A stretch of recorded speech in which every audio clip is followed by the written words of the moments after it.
Morning.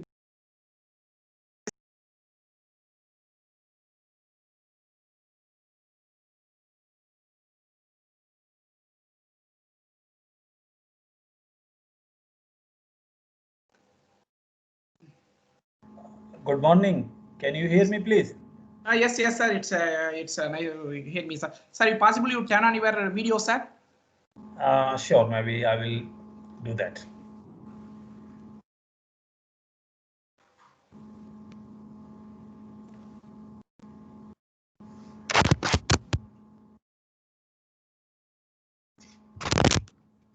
Sir, it's very good morning.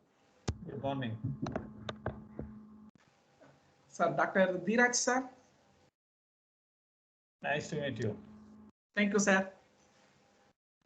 Good morning. Good morning.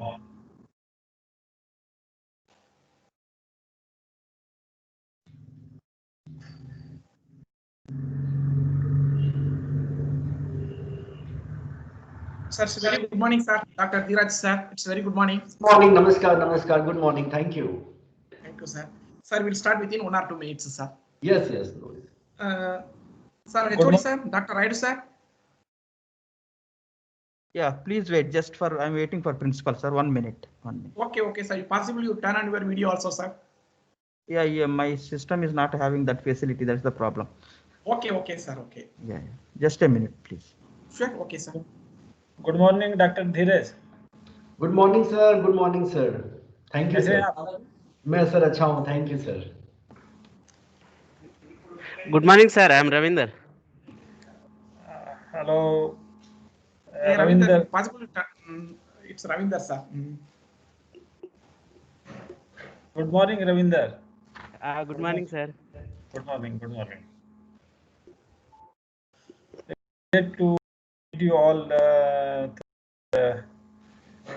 virtual. This is online mode. Virtual mode, sir. Virtual portal. That's the great advantage what we can see from, Yes, sir.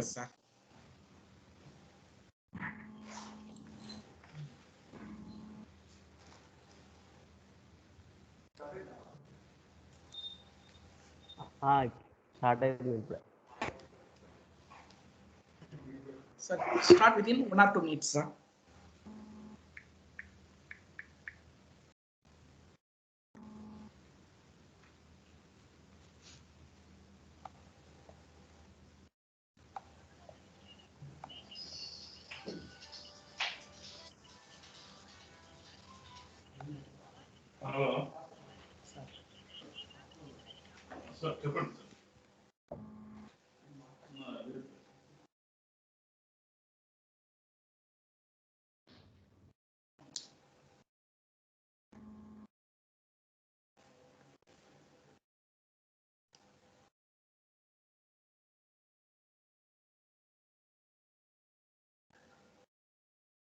Sir, waiting for our principal, sir. Principal, sir, in the just now we informed them for 2 minutes, sir. Sorry for the delay. No problem, absolutely fine. So we are quite in time. So Yes. perfectly fine. It's Rama, madam. Yes, sir. I'm here. Are you ready? Okay, madam. Okay.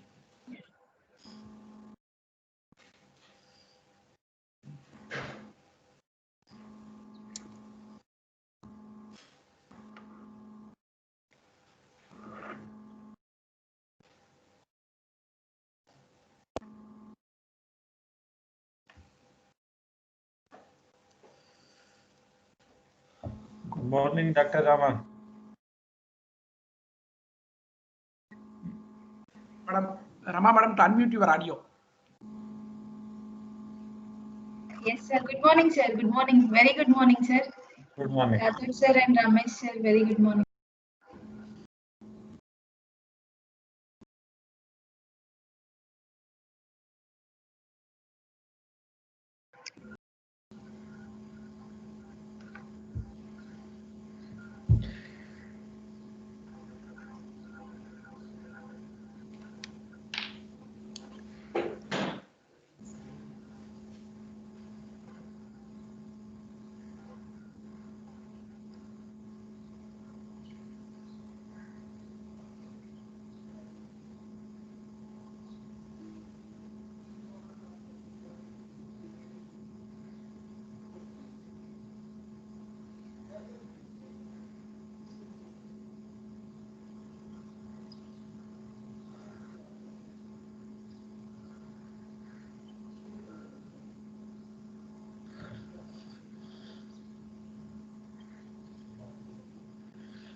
Beautiful.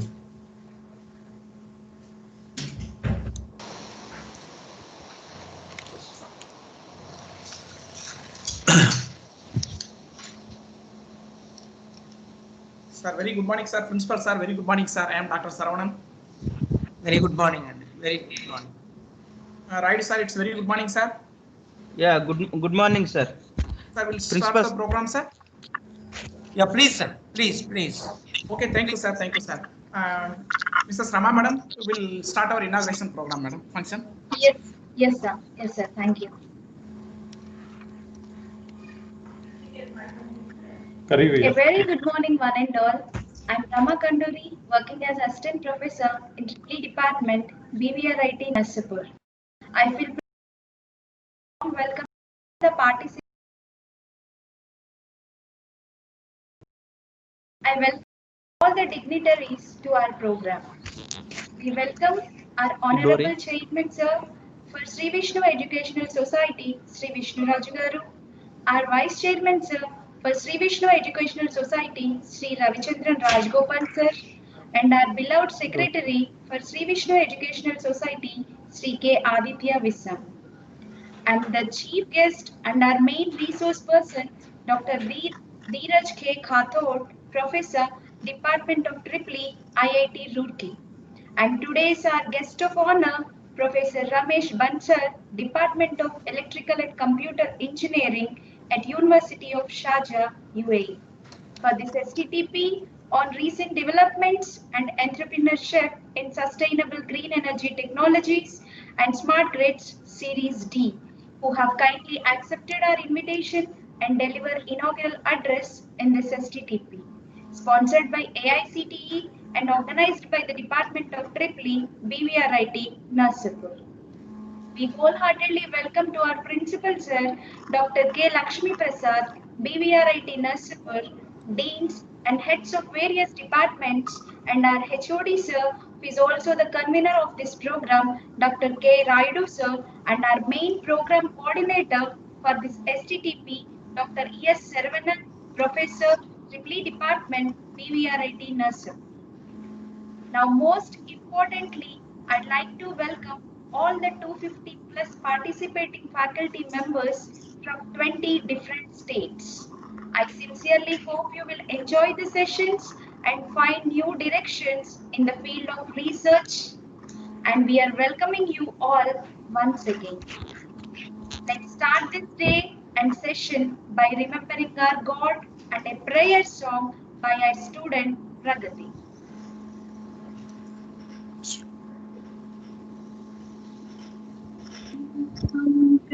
నీ మూర్తికే మా మొదటి ప్రణామం నీవు కొలువున్న మా మనసే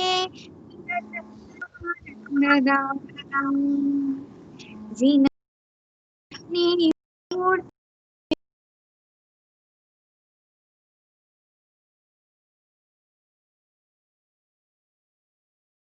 తలుచును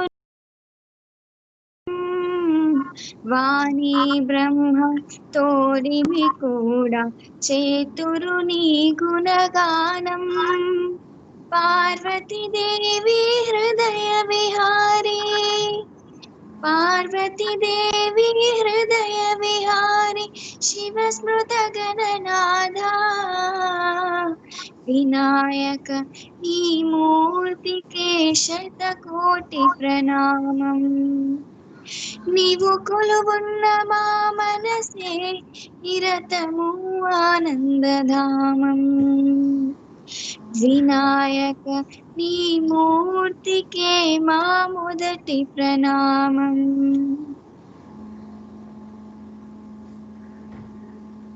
Thank you, Pragati, for singing a nice devotional song for us. Now, I request to call upon Dr. S. Saravanan, Professor, Department of EEE, and our main program coordinator for this AICTE sponsored STTP to address the gathering. Thank you, Rama Madam. A graceful and warm morning to all of you. On this pleasant morning, I am privileged to extend a warm welcome to all of you for the inaugural function of the AICTE sponsored short-term training program on recent developments and entrepreneurship in sustainable green energy technology and smart grid in Series D in online mode. First of all, I would like to thank our Honorable Chairman, Sri Vishnu Raju Sir, esteemed Vice Chairman R. Ravichandran Sir, and the enthusiastic and young Secretary Sri K. Aditya, and the eminent Principal Dr. Lakshmi Prasad Sir for his continued support and encouragement to conduct this 6 days AICTE sponsored short-term training program. I am profusely overjoyed to take the opportunity to introduce our chief guest of the day, Dr. Dheeraj K. Kathod, Professor, Department of EEE, IIT Roorkee, for his valuable time with us to inaugurate this STTP. Welcome you, sir. It is with great honor that I can now introduce to our guest of honor, Dr. Ramesh Bansal from College of Engineering, University of Sharjah, UAE, for his valuable time with us to inaugurate this STTP. Welcome to you, sir. I very much welcome to Dr. Lakshmi Prasad, sir, principal, for this wonderful occasion. Whatever the event that is being organized by our department, sir, given lot of encouragement, support to that event with a great manner. Once again, I thank to our principal, sir. Welcome you, sir. I would like to thank the Dr. K. Raidu, head of the department EEE, and all members for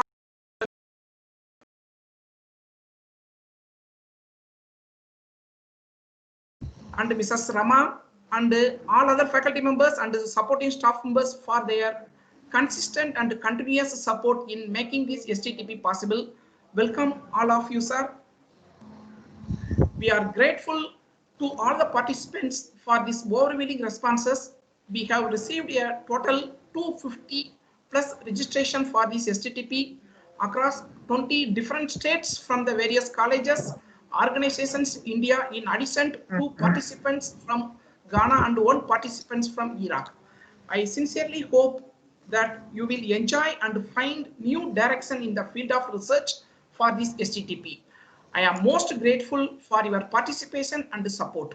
The STTP will provide and to enrich the knowledge of facilities that interaction with the eminent personalities from industries and the academicians. The knowledge sharing will improve the teaching learning process to the students and the benefits the society and also identify new direction in the research.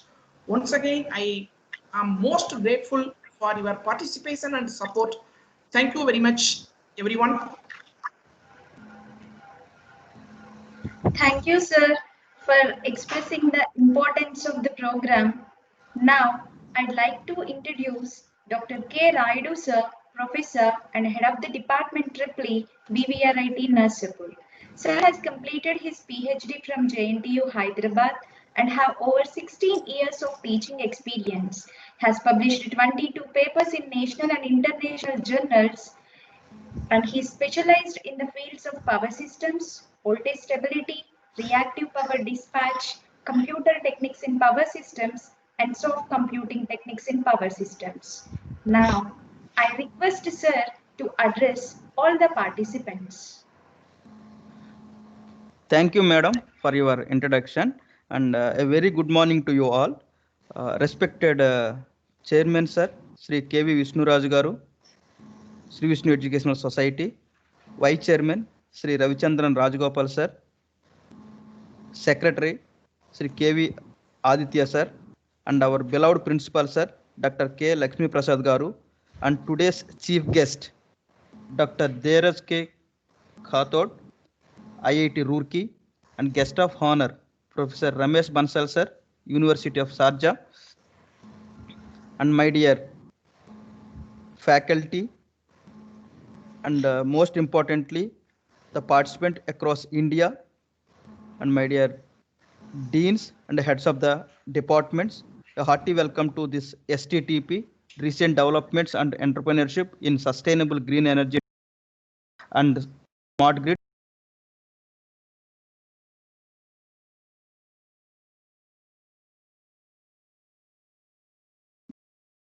Administration for their continuous support and encouragement towards the organizing this short-term training program. The Department of Electronics Engineering is started in the year 1997 with an intake of 40 students and increased to 60 in the year 2002 and increased to 120 seats in the year 2012. And also the Department of Electrical and Electronic Engineering started 2 PG programs. One is electrical power systems and the other is power engineering and energy systems based on the expertise available in the department. Our department is accredited by NBA from 2009 onwards and NAC from 2009 to 2017.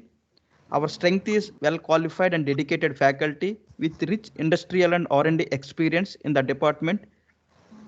The department is having good R&D funding projects, more than 3 crores from external agencies like DST, AICTE and JNTUH, Research Council of Norway, Avigni Renewable Energy Systems India Private Limited.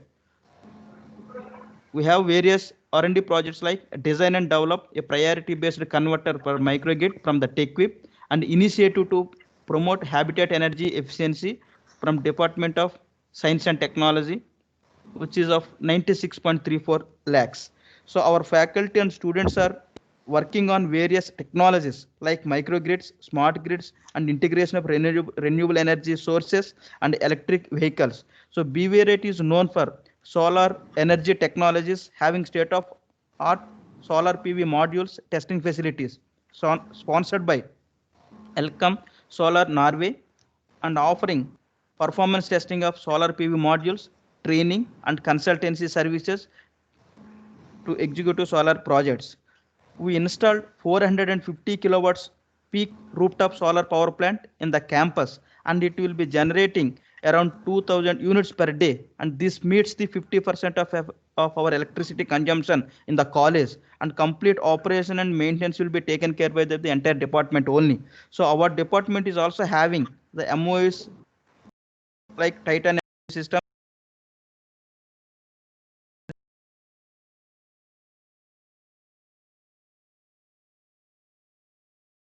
The title itself very clearly stating that we are focusing on entrepreneurship development in green energy technologies for electrical students. This is possible only when the faculty is aware about latest technological developments and job opportunities in this sector.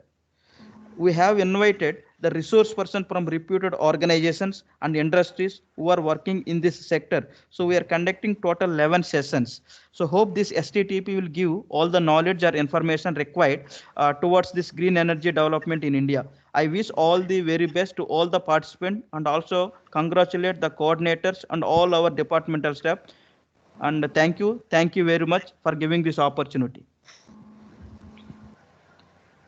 Thank you, sir, for your valuable inputs. Now, I'd like to introduce Dr. K. Lakshmi Prasad Garu, the principal of B.V. Raju Institute of Technology, Nasrapur. Sir previously worked as a principal and a dean in Geetham Institute of Technology, Visakhapatnam. He did his graduation from JNTU Anantapur and post-graduation from IIT Bombay. He pursued his doctoral and research work at IIT Bombay. Now, I request our principal sir to address the gathering. The chief guest of today's inaugural function, and of course the main resource person for this faculty 1 week short-term training program, Dr. Dheeraj Garu, and the guest of honor, Dr. Ramesh Bansal Garu,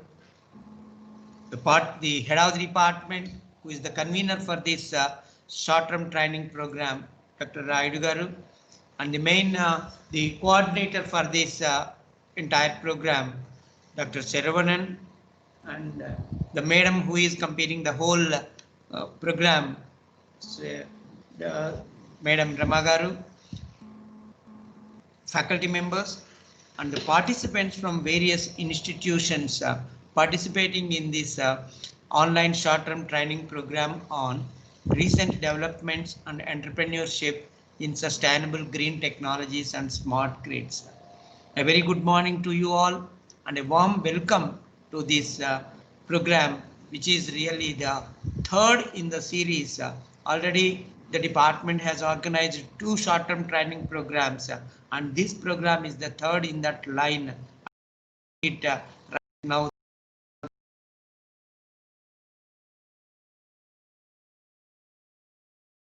this month. I really congratulate the department, the coordinator, the head of the department, and all the other persons for choosing wonderful resource persons across the not only India but also from outside the country also to serve as resource persons and then sharing the knowledge with all the participants across the country. It's a really a great what you call it as initiative taken by the department in the process of enriching their knowledge on especially sustainable green technologies and smart grids, which is of course one of the prime areas, which is the upcoming areas in the field of electrical and electronics engineering. So I really thank all the participants also for attending this type of program, so that you take away the what you call it as the definitely I am sure that the takeaways will be very, very enriching experience to all of you, and I am sure that you enjoy this program and introduce such type of things in your campuses also. With this, I once again thank Dr. Dheeraj Garu and Dr. Ramesh Bansal Garu for accepting our invitation and delivering the today's inaugural address. Thank you very much, and I wish the coordinators of this short-term training program all the best. Thank you very much. Thank you, sir, for your valuable speech and inspiring us. Now, it's time to call upon our chief guest and keynote speaker, Dr. Dheeraj K. Khathod, Professor, Department of EEE, IIT Roorkee. Sir has completed his bachelor degree in electrical engineering from NIT Raipur in 1998.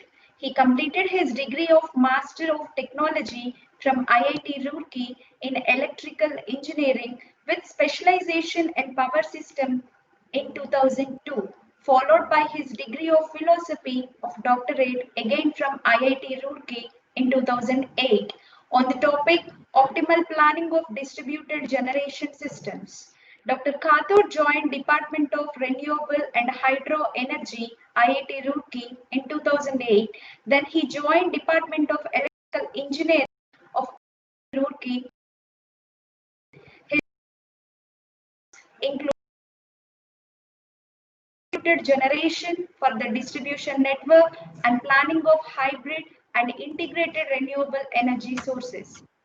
He has published more than 35 papers in various journals of high repute.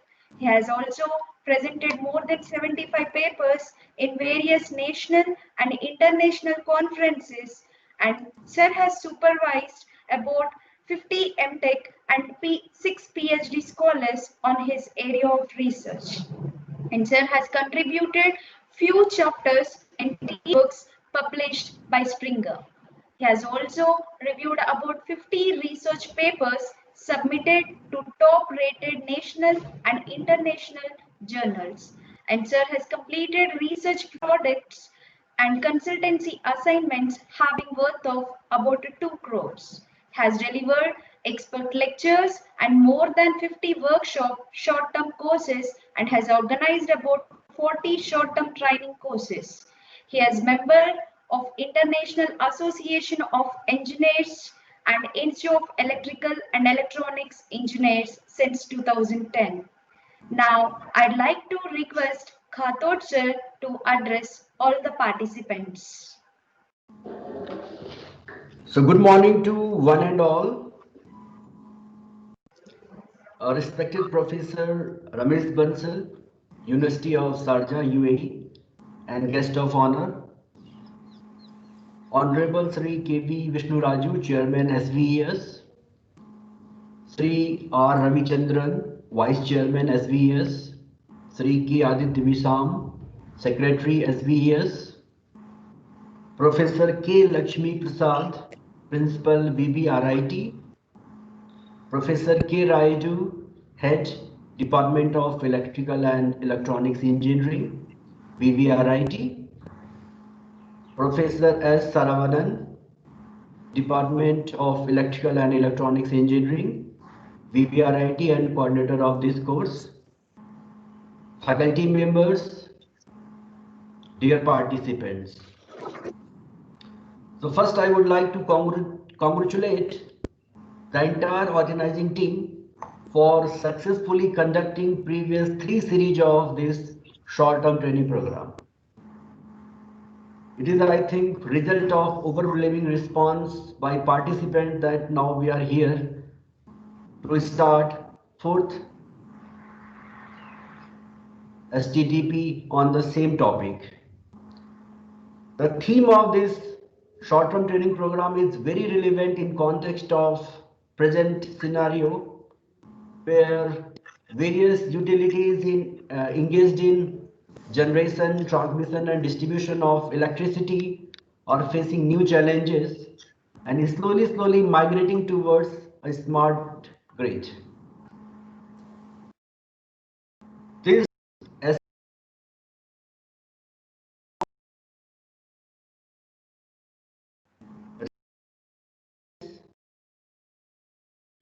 entrepreneurship opportunities in the field of green energy technologies and smart grid.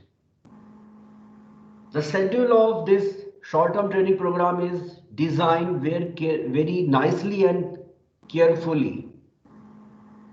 It invites a number of eminent resource persons for discussion.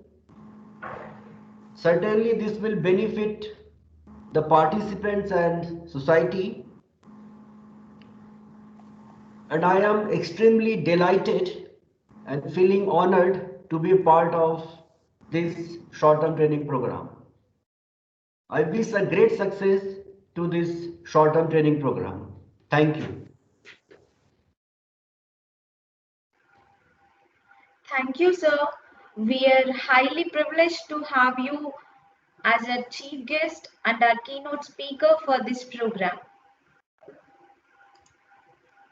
Now, I'm glad to introduce our guest of honor, Professor Ramesh Bansal, Department of Electrical and Computer Engineering at University of Sharjah. Sir has more than 25 years of diversified experience of research, scholarship, of teaching and learning, accreditation, industrial and academic leadership in several countries. Sir previously worked as professor and group head in the ECE department at University of Pretoria, South Africa. Prior to his appointment at UP, he was employed by the University of Queensland, Australia, University of South Pacific, Fiji, BITS Pilani, India, and Civil Construction Wing, All India Radio. Professor Bansal has published over 300 journal articles and presented papers at conferences, books and chapters in books. He has Google citations of over 10,000 and H-index of 44. He has supervised 22 PhD and 4 postdoctorates. His diversified research interests are in the areas of renewable energy and smart grids. Professor Bansal is an editor of several highly regarded journals, IET RPG and IEEE Systems journals. He is a fellow and chartered engineer, IET UK, fellow Institution of Engineers and senior member of IEEE USA. Now, I'd like to request Professor Bansal sir to address the gathering. Sir, Bansal sir, it's a very good morning, sir. To unmute your audio, sir.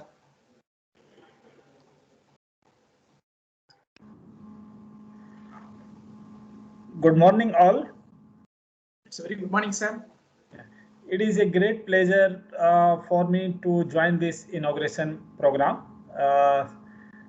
This program, short-term program on sustainable green technology and smart grid, sponsored by AICTE.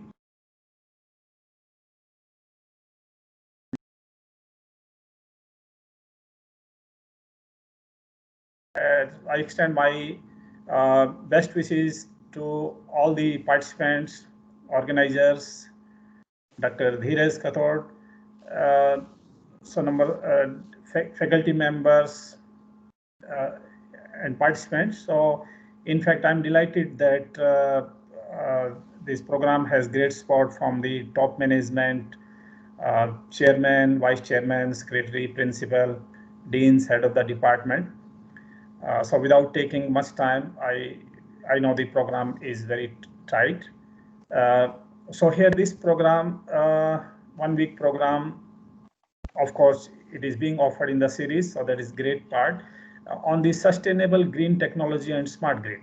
So we are moving worldwide from the conventional to the renewables power generation. So this is the need to avoid any environmental issues. This is the need that we have to move away in phased manner from the conventional power generation to the sustainable green technology, and to make our grid like a perfect smart grid, so that every person can get power, quality of power, and the everyone can get power, quality of power. That's what we target. I know the program is very tight, and I don't want to delay the schedule. In fact, I have also my lecture in the afternoon, so I'll speak more about this renewable energy, smart grid, and so on. So I would like to thank Professor Srinaran for extending this invitation to me, and I offer my best wishes to all the participants, organizers, Dr. Dheeraj, head of the departments, principal, secretary, chairman, vice chairman, faculty members, students, Rama madam, to my best wishes to all, and wish you all the best for successful completion of this program, and we look forward to have several more programs coming in the future, because this is like the unfortunate time of this COVID situation. But in fact, this is the great time for the industry, education industry, because in my opinion, that in this unfortunate COVID situation, even we can do much better than what we could do during the normal situation. We have never seen that this sort of course being organized in the past. So it is a great time for the education industry, education to utilize this time. So I see that AICTE is doing the great in strengthening and organizing the large number of programs. I participate in several. So it is great that AICTE has come forward in organizing these kinds of program to disseminate the knowledge. So the education, like, although we are in the COVID situation, but even we can do better as compared to normal. So we can connect, and we have great resources through internet, online. So we can really do the things what we have been doing normally. So without taking much time, I extend my best wishes and ask Rama to continue with their program, and my best wishes to everyone. Thank you very much.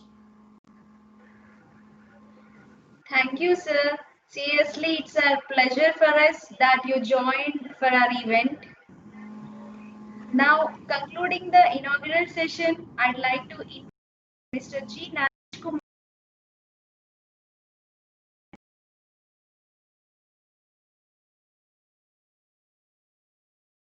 The vote of thanks to all. Thank you, Rama madam. I am Naresh Kumar, Assistant Professor from BVRIT.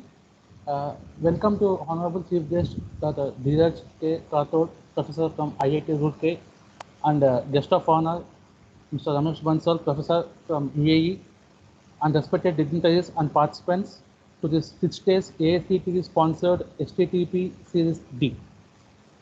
We are happy to announce that we have successfully completed the 3 STTPs in the name of Series A, B, C, and we have entered into this 4th STTP Series D. In this, total 250 plus participants from various states in India and few from abroad have been registered. This shows the potential and importance of short-term training program related to smart grid and entrepreneurship opportunities. On behalf of our Triple Department, I take this opportunity to express our sincere thanks to the Chief Guest and Guest of Honor on gracing this occasion. Your presence today in this function has immensely enhanced its importance, and we are extremely grateful to you, sir, for your insightful address. And I acknowledge the unwavering support received from the Principal, sir, HOD, the faculty, and the staff members of Triple Department. Finally, thanks again for making this AICTE sponsored STTP inauguration program a grand success.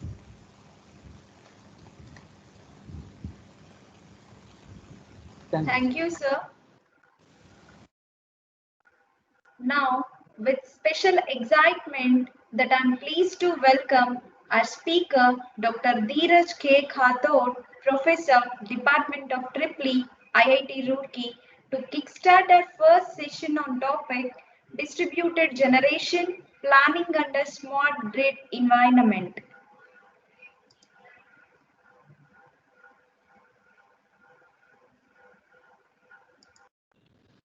Thank you, Dr. Rama. Thank you.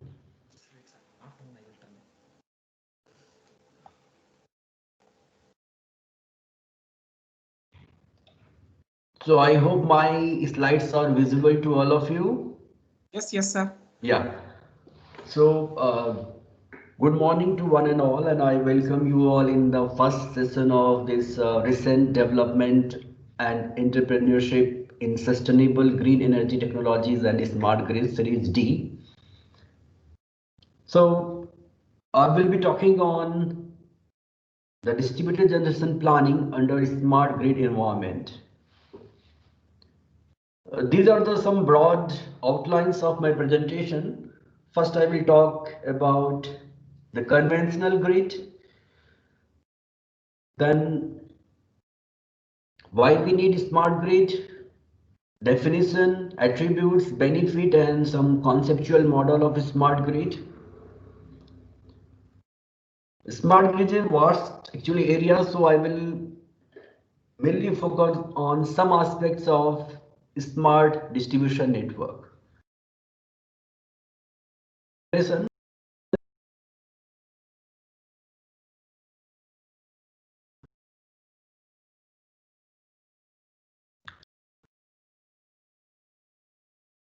View of conventional grid system. Here we can see now we have generation, power is generated in bulk amount, Then we have transmission.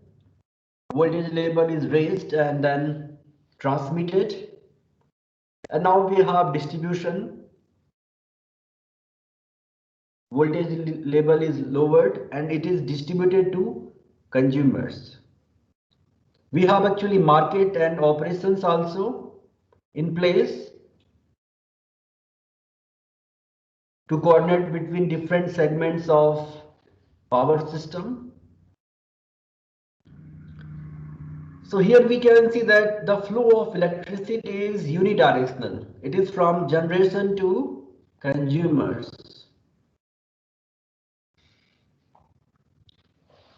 There are certain key characteristics of conventional grid system. It uses centralized and bulk sources of power generation. It is having very large capacity of generating units which are operated and managed centrally. There is unidirectional flow of energy from generation to consumers. In the conventional grid system, there is no actually place for participation by consumers. Or in fact, consumers has no role to play in the operation of grid. At the end of billing cycle, they get the bill, they settle the bill. That's all they do in present conventional grid system.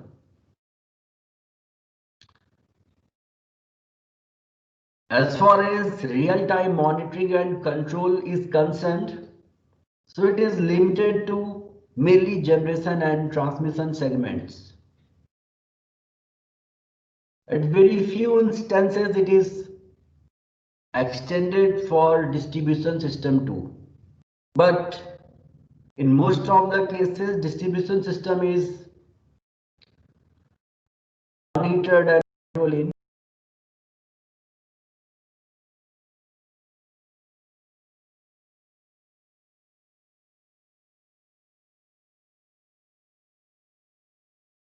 which makes it difficult to inject the power from users at any point along the grid and to manage new services desired by user of electricity. So these are the some limitations of conventional grid system. But now, as we know that the concept of bulk and centralized power generating units is now weakening because of number of issues. So now trend is changing. So the conventional grid system is facing new challenges, like there is wide geographical spread. We have very large distance between the load center and conventional sources of energy. And as a result,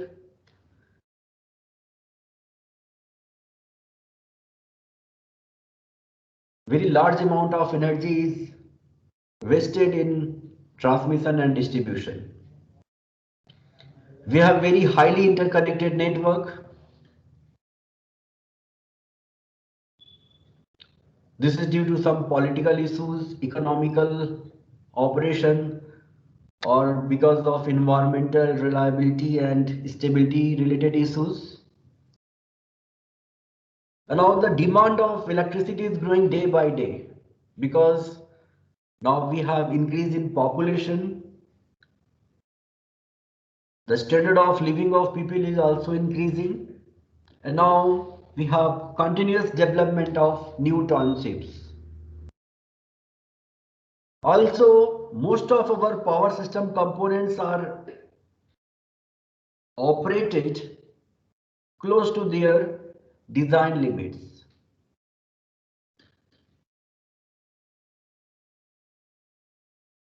So there is very limited scope to load those components further.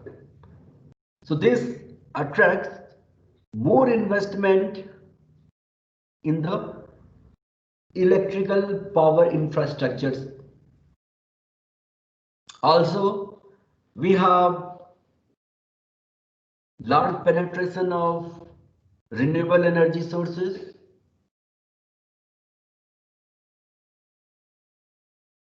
And those renewable sources offer new challenges like intermittency in the power output.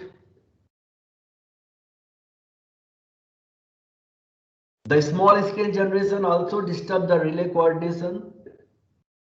They also impact power quality and system stability. Also, now we have competitive electricity market in the place where electricity is traded in electricity market. So this further requires real-time monitoring and strict regulation. So now how to solve these challenges, how to address these challenges? The solution is smart grid. By adopting the smart grid concept, we can answer those challenges. So why we need smart grid? So smart grid makes it possible to integrate large-scale renewable energy sources and electric vehicles to address global climate change issues associated with the use of fossil fuel-based generating units.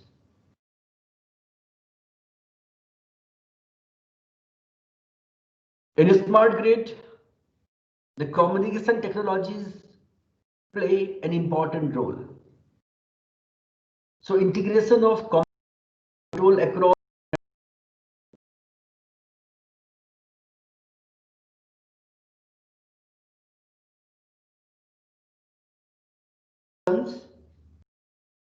it also increases the safety and operational flexibility.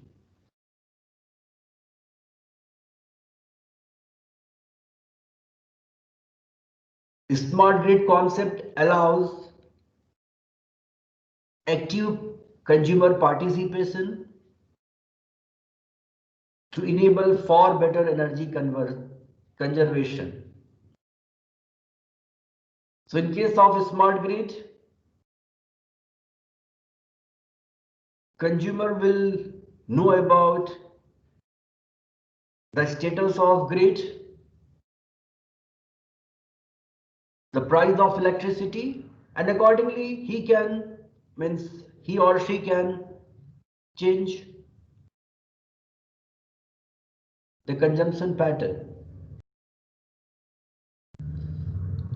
And it is expected that by adopting smart grid concept, there will be better utilization of existing assets to address long-term sustainability. There will be optimized energy flow to reduce losses and thereby to lower the cost of energy.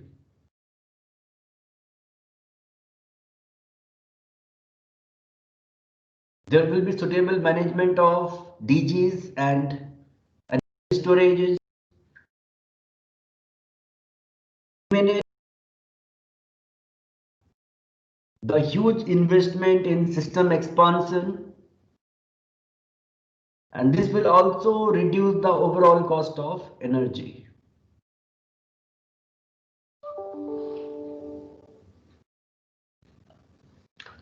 So this is the concept of or how the future smart grid will look like. You can see that now this is same as our original conventional system.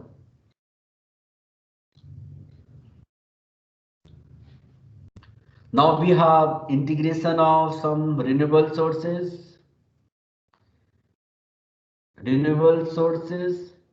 we have plug-in electric vehicles, and also we have associated communication infrastructures.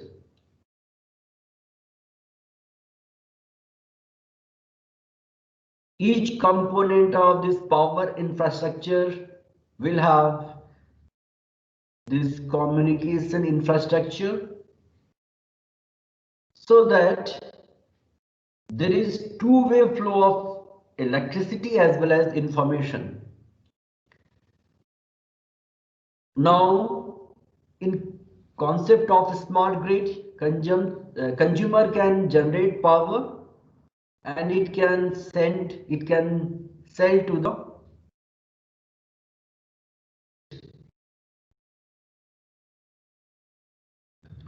or it can take the grid. So this is how it is bidirectional flow of electricity.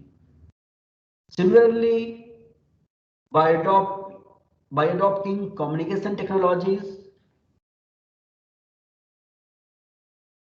the market and operators will have all information about different segments as well as consumers.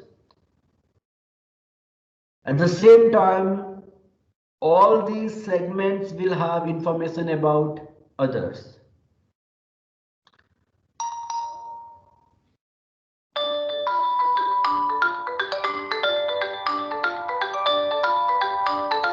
Just a minute, sorry.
I think now I am audible. Am I audible? Yes. Yes, sir. Yes, Yes, sir. yes, sir. Yes.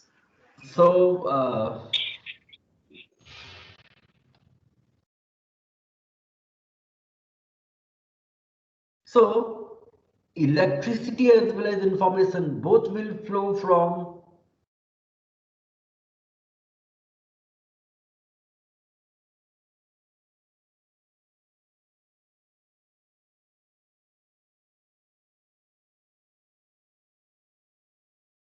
the flow of electricity as well as information will be bidirectional.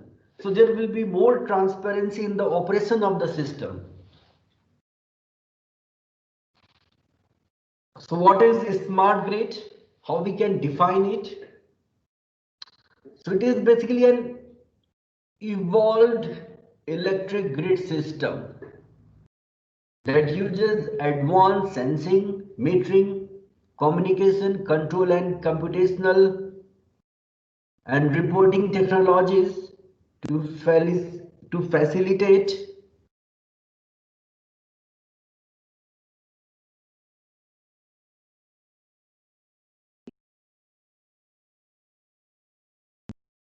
supply and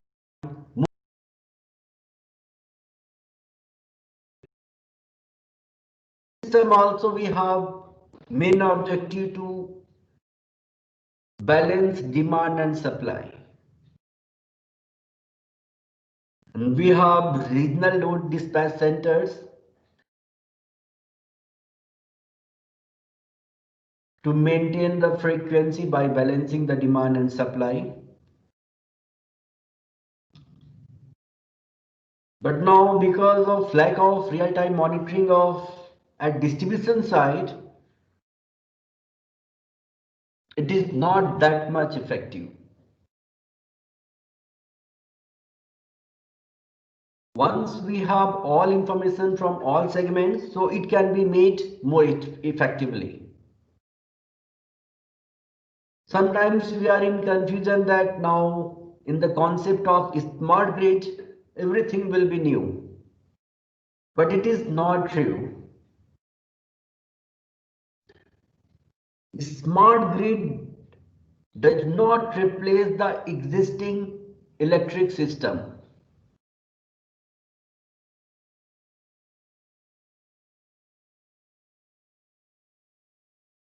Rather, it uses the available infrastructure to increase the utilization of existing assets and to empower the implementation of new functionality. So there will be modifications, suitable modifications in existing electric systems so that it can be a smart grid.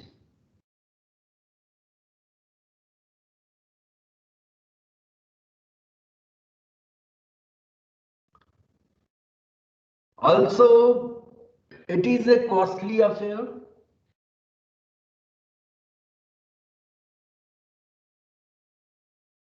Which requires a sustained implementation process that will be continued over decades. Here we have definitions of the smart grid given by many institutions. According to European technology, electricity integrate the action of all users connected to it, from generators to consumers, and those that do both. It means those who are generating as well as consuming, in order to efficiently deliver sustainable, economic and secure electricity supplies. US Department of Energy defines a smart grid uses digital technology to improve reliability, security and efficiency, both economic and energy, of the electric system for large generation through the delivery systems to electricity consumers and a growing number of distributed generation and storage resources. Basically, there are few more definitions.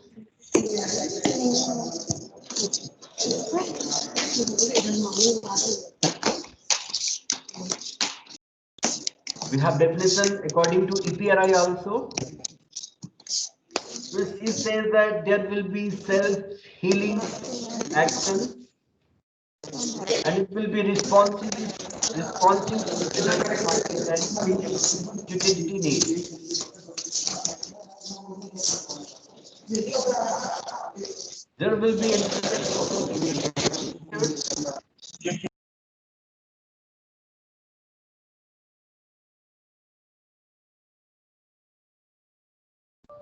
so what will be the attributes we are expecting from smart grid? So that will be self-healing. It means there will be automatic repair and isolation of faulty equipment from the grid before it fails. So based on the information available from each equipment, the smart grid concept will estimate the health of each equipment and it can predict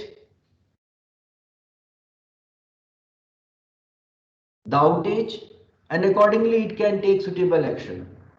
It will reconfigure the system by rerouting the supply of energy so that there is no interruption to consumers.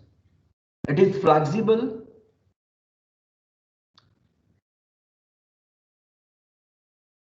It provides an opportunity for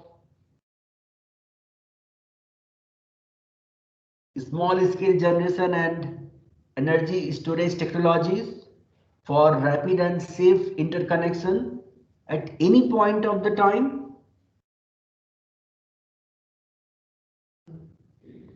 It is also predictive. It will use machine learning concept, some weather impact projections, stochastic analysis to provide prediction for next most likely events to occur.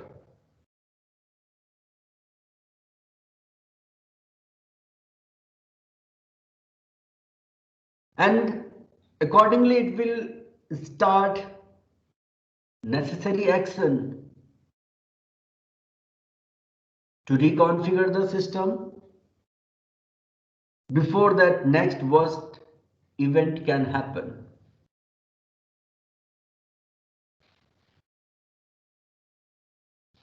It is also interactive.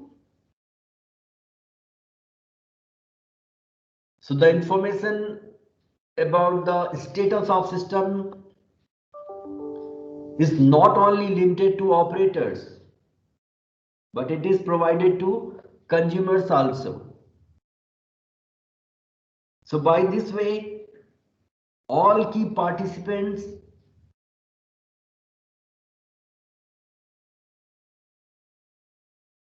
can play an active role in optimal management of contingencies.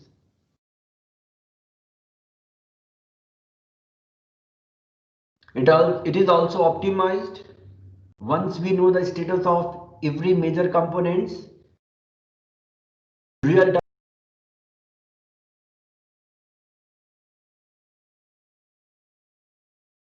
suitable equipments in place,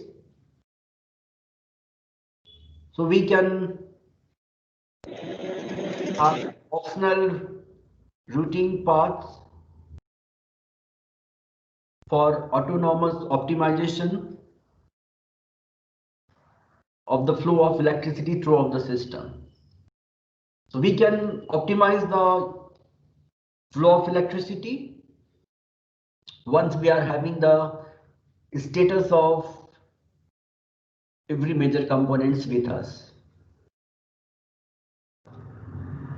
It is also security in terms of both physical as well as cyber attacks, because cyber security is also prime important in case of smart grid. And what benefits we can expect from a smart grid? So it will improve the reliability and quality of power supply, because it uses better monitoring system as well as communication system. So there is opportunity to have better and faster balancing of supply and demand.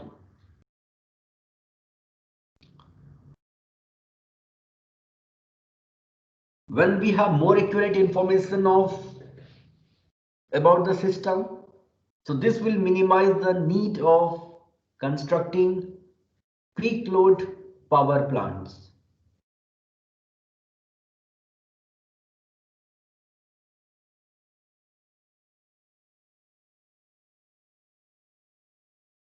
In fact, we can minimize the peak load of the system by employing some demand side management techniques, where users are encouraged to reduce their demand during peak time. And for this purpose, use of advanced metering infrastructure is going to play an important role.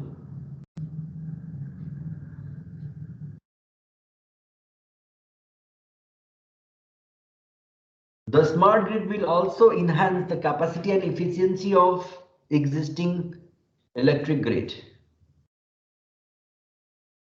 This is again because of monitoring, advanced monitoring and communications.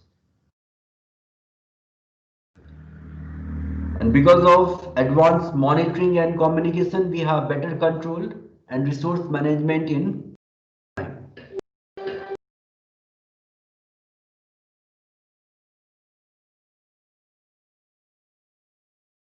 Resilience to disruptions and being self-healing. It can predict any outage in advance because it is continuously monitoring the state of different equipment.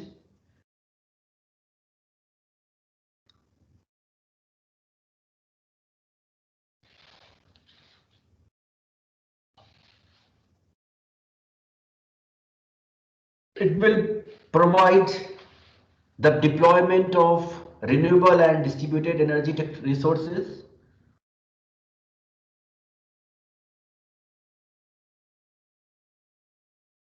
And this is possible because of monitoring, control, demand side management, and forecasting model.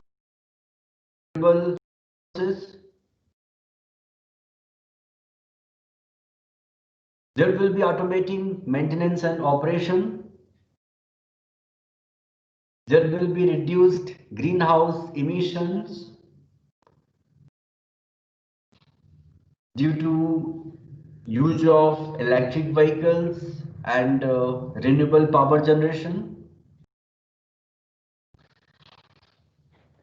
It will also the oil consumption again due to use of electric vehicles and renewable power generation.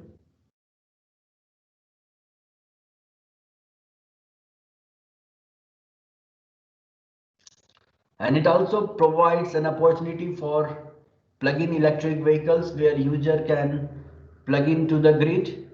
They can exchange the energy.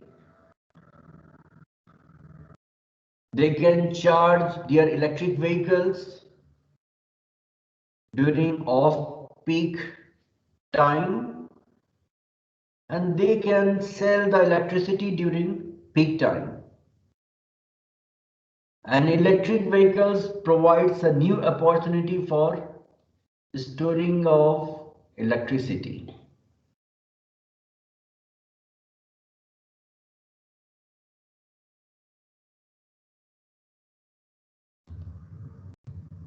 Smart grid will also increase the consumer choice.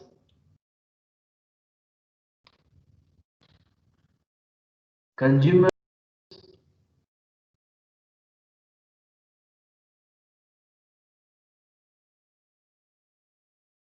there is no choice with consumer, but in case of smart grid, consumers will have more choices.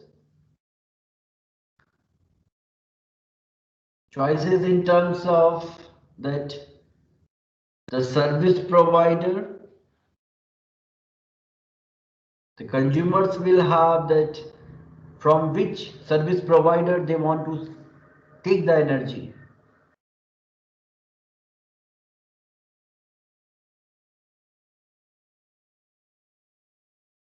Home automation, some applications of smart appliances, demand side management are the sum of the ways by which consumers can participate. So this is the conceptual model of smart grid.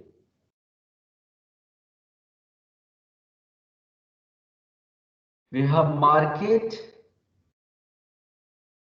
that is participated by operations and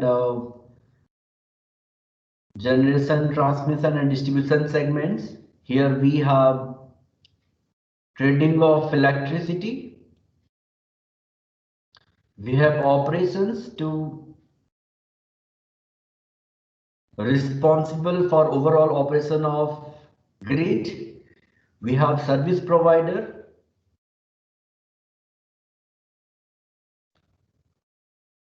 which is responsible for addressing the concerns of consumers. We have generation, transmission, and distribution. So there are 7 more major domains of this smart grid. The flow of electricity is same. There will be flow of electricity from generation to transmission, transmission to distribution, distribution to consumer. It can be bidirectional. Consumer can also, this could be bidirectional. But there is more communication flow, which is missing in present conventional grids. You can see our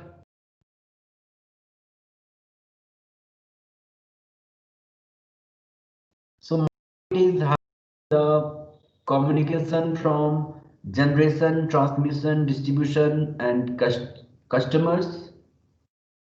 It is having information about operations as well as service providers.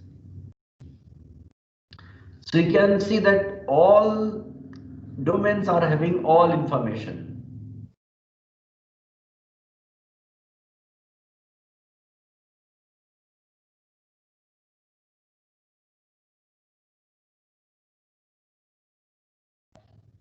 So consumers, they are basically end users of electricity, and they may generate, store and manage the use of electricity. Markets, we have operators and participants in electricity markets. Service provider is basically organizations providing services to consumers and to utilities. Operation domain is basically manages the movement of electricity.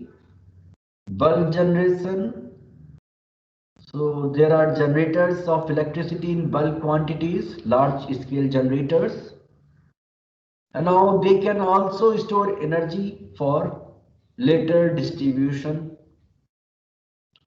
Transmission domain is basically carrier of bulk electricity from generation to distribution. They can also have storing capability.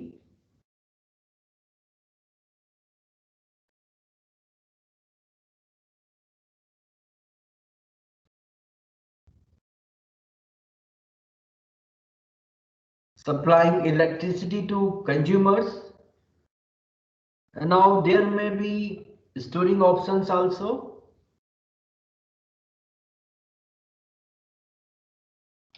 So now coming to smart distribution network.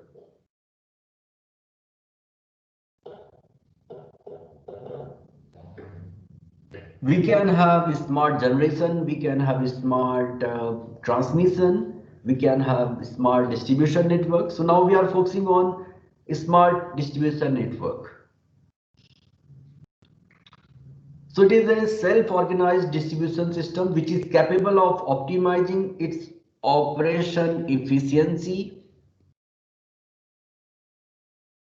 and ensuring the system security by controlling the interconnected devices after integration of modern information and communication technology.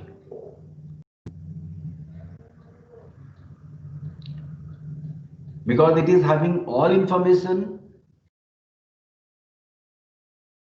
about its equipment in real time, so there is possibility for optimizing in its operation more efficiently than before. And what are the major components of smart distribution networks? There are controllable units like small scale generation DG. We have storage systems. We have capacitor banks. that is both fixed as well as switching capacitor banks. We have switches, both sectionalizing and tie line switches, so that by using these switches we can change the topology of the network. We can reconfigure the distribution network. And we have controllable loads also. The power consumption pattern of such loads can be changed. And then we have modern information and communication technologies. Basically, we have remote terminal units at each controllable units, and we have communication links.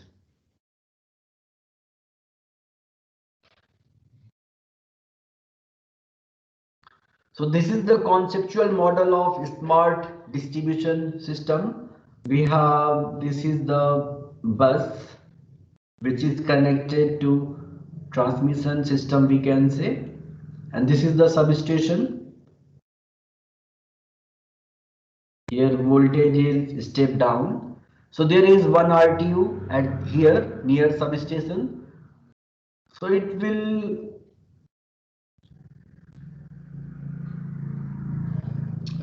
give all the information regarding the parameters of substation like voltage, current, power. We may have this capacitor banks. We have capacitor bank.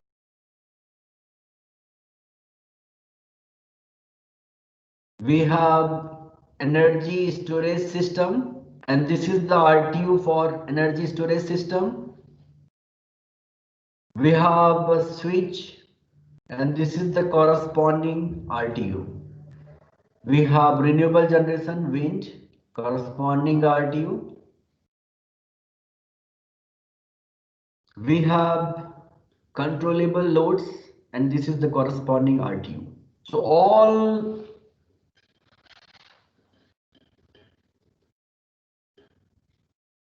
controllable units are having their own RTUs, and all RTUs will send the information to DMS, that is distribution management system.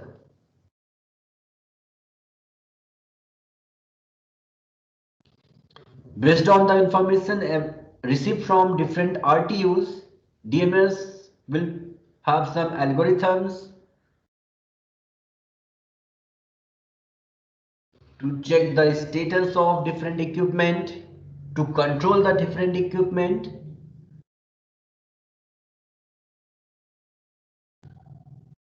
and accordingly it will send the signal back to corresponding RTU.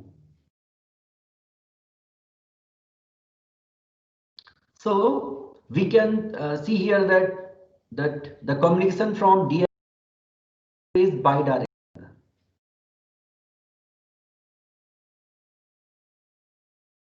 It is also bidirectional. So that is how we can realize the concept of smart distribution system. We can have suitable communication links so that we can interact from a centralized place to individual components.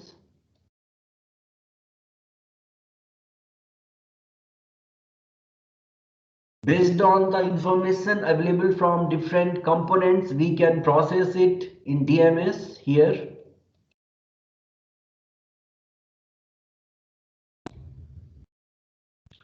And we can initiate suitable actions. And for taking suitable action, again we have to communicate to corresponding component.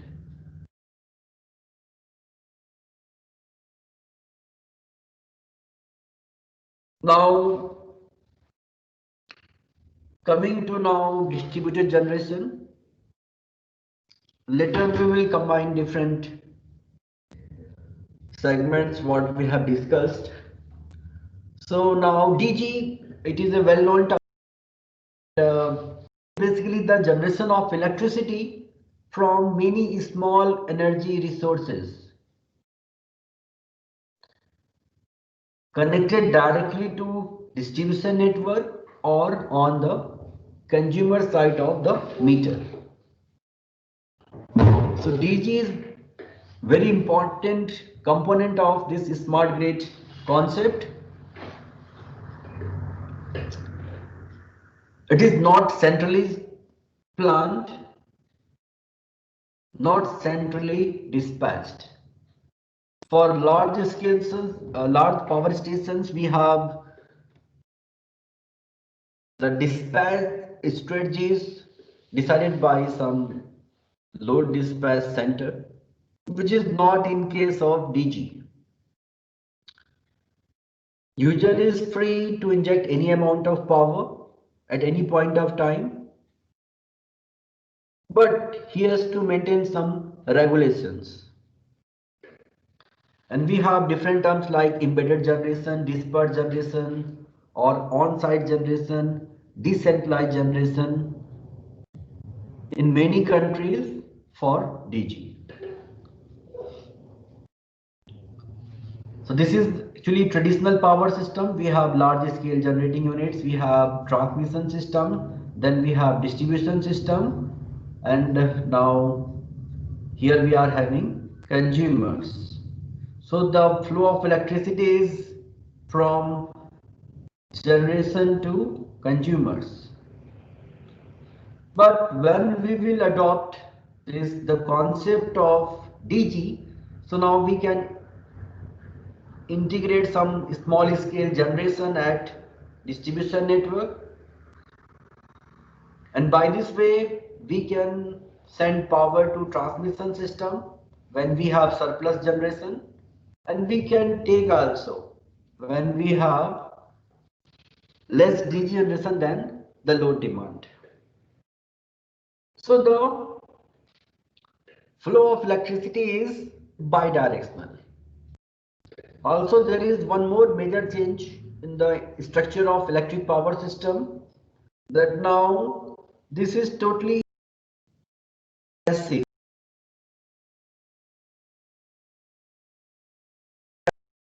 Because there is no generation or there is no active source. But when we will employ the concept of DG, we will integrate DG as well as storing elements in the distribution system. So it is no longer passive. Now it is becoming active. So this is also bringing new challenges. And now what are the actually recent areas in case of DG planning? So placement of DG is attempted by, that is actually most favorite, we can say, problems that is attempted by several researchers. Then expansion planning, how to expand our distribution system considering DG. How to reconfigure our distribution network in presence of DG. Because DG is now changing the flow of electricity, it has made distribution network from passive to active. So there are a lot of protection issues.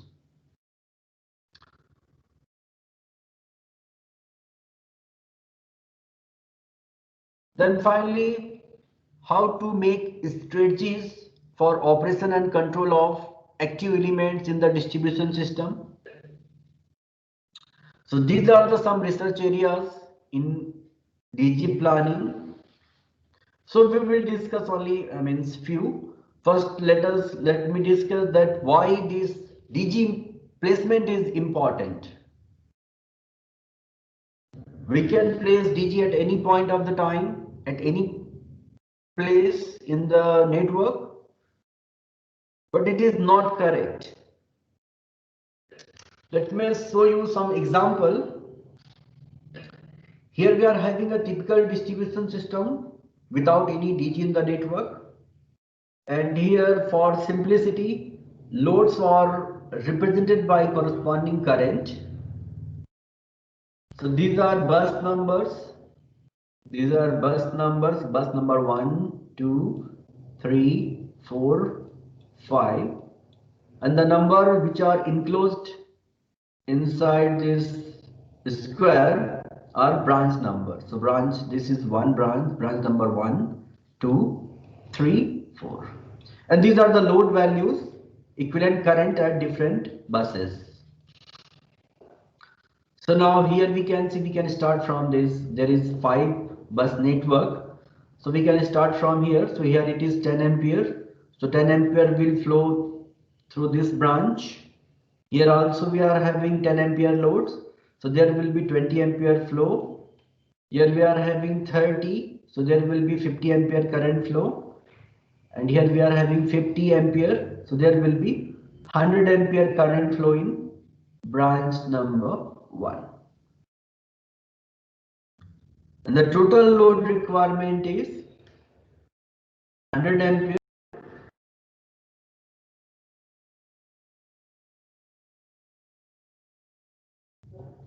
Now if we assume that all branches are having the same resistance, that is 0.1 ohm,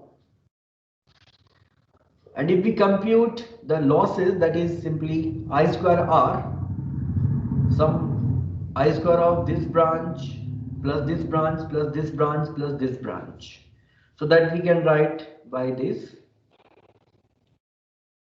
So that is coming to be 1.3 kilowatt.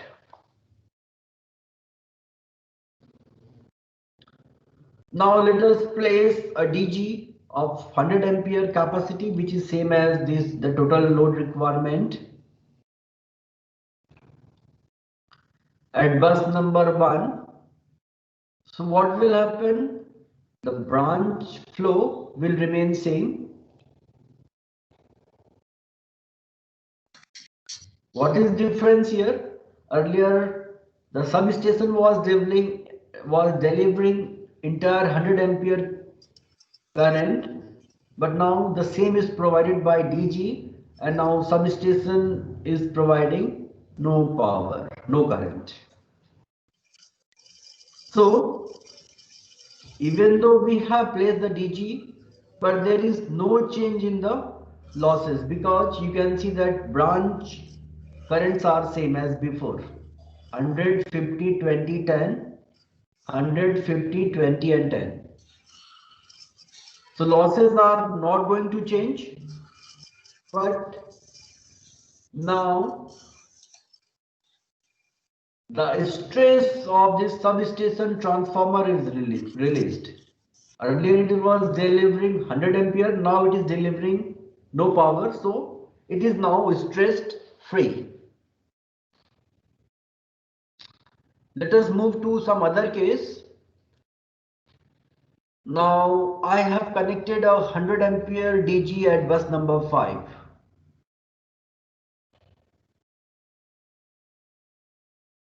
As I have connected a new generation at bus number 5, so the branch flow will change. 100 ampere is injected at this point, and 10 is taken out by this load. So now remaining 90 ampere will flow through branch 4. 10 ampere is taken here. So now remaining 80 ampere will flow through branch 3. 30 is taken here, so remaining 50 will flow through branch 2. And the same is taken at this load. So now we can see that we have met the requirement of all the loads. So there is no power flow from substation.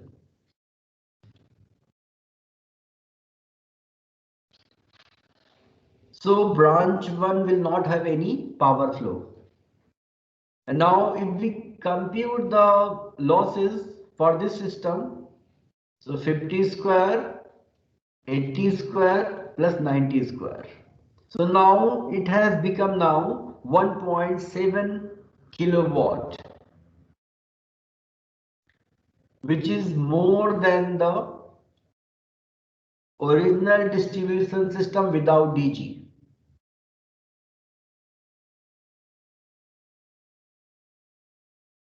Now here we have, because we have not placed our DG at proper location, so it has increased the losses of the system. Though it is meeting the requirement of all the loads, there is no need to take power from substation, but it is increasing the losses. In our case,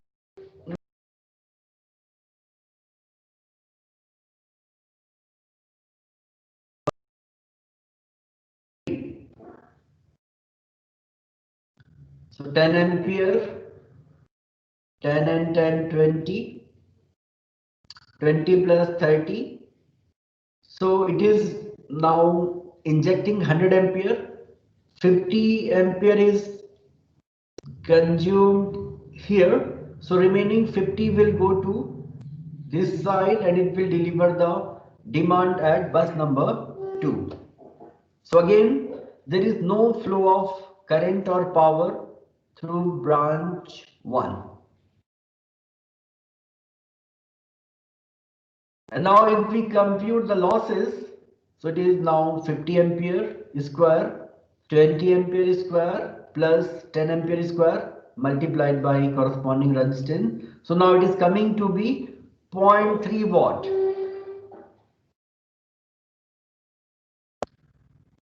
So when we had no DG, it was 1.3 watt. When we placed 100 ampere DG at bus number 5, it increased to 1.7. Now again it is, when we place 100 ampere DG at bus number 3, it is reduced to only 0.3. So there is great saving. We are able to save 1 kilowatt of power.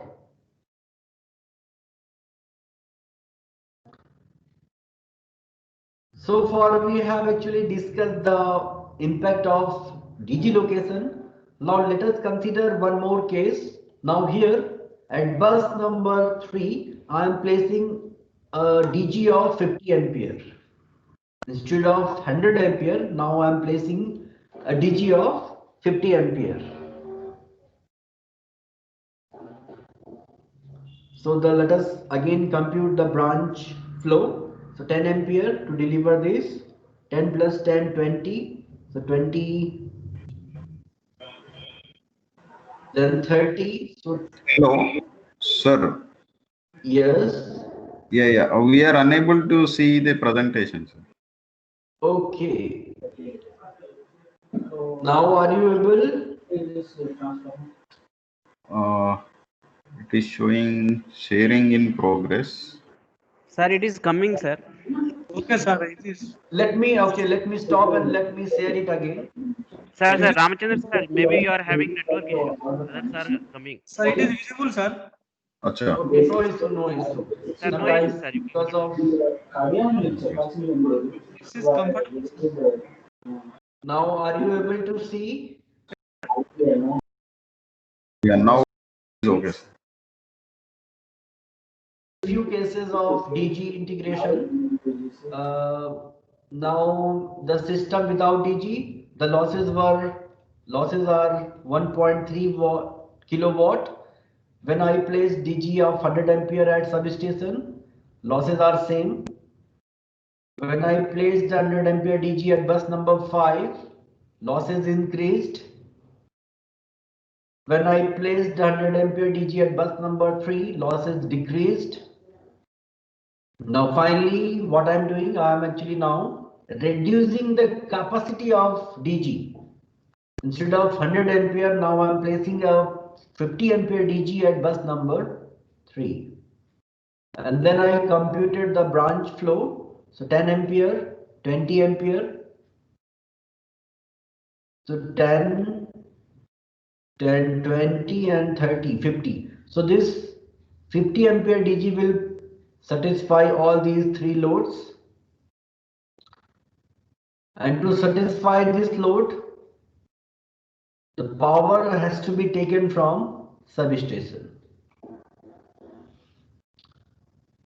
So under this condition, if we compute the losses, so it is 50 square, then 20 square, and then 10 square.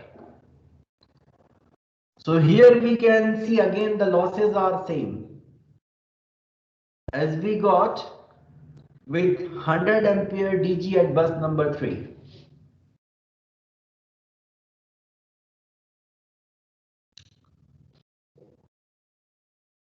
So 100 DG as well.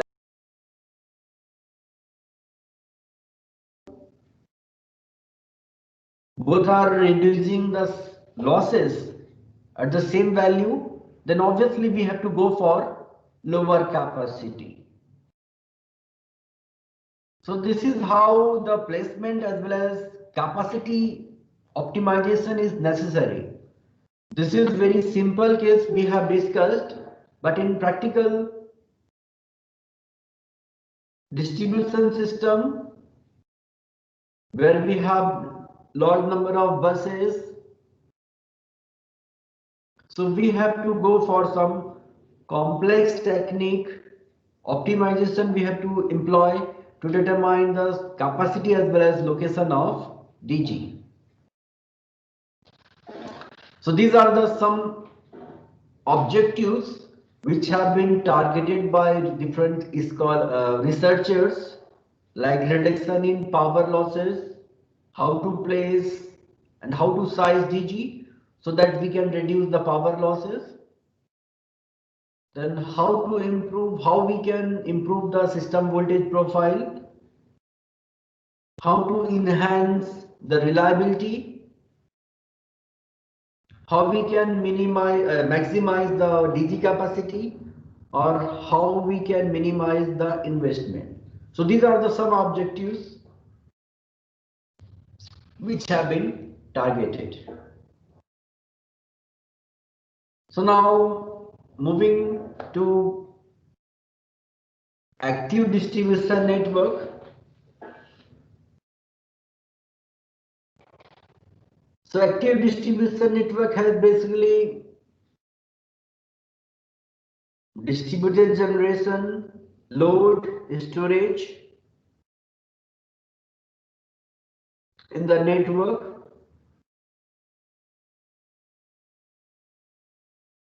And active distribution network could be smart or it may not be. But now that how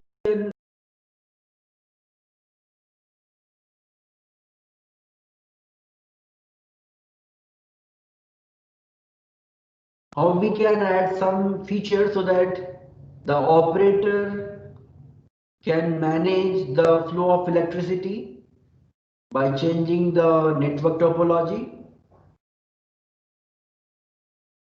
And also it is expected from distributed energy resources that they should take some degree of responsibility for supporting the system depending on regulation and connection agreement.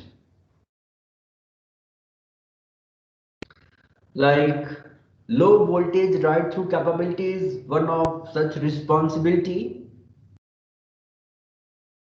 Earlier when voltage is very low, DG is supposed to be disconnected, but as a part of new regulation, in case of low voltage in the system, DG should not be disconnected.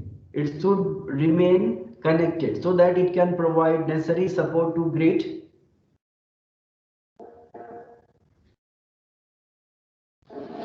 So there are some key features of active distribution network. It has active elements in addition to the connection with primary grid. It has distribution management system which is having forecasting tools to estimate the generation from renewables, load estimation, price estimation, and accordingly it makes the decision regarding the operation of distribution network considering all active elements.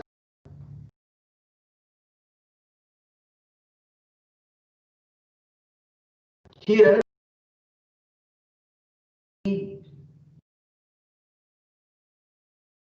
very important because they are responsible for collecting the basic information about network and to implement control strategies on active elements.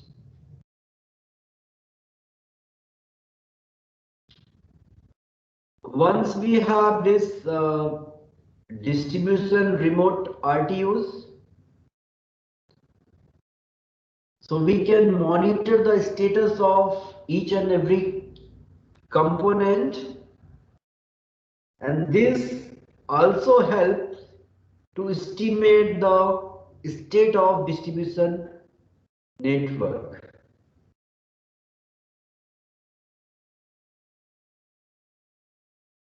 So that is the application of state estimation technique in the field of distribution network. We have demand response also.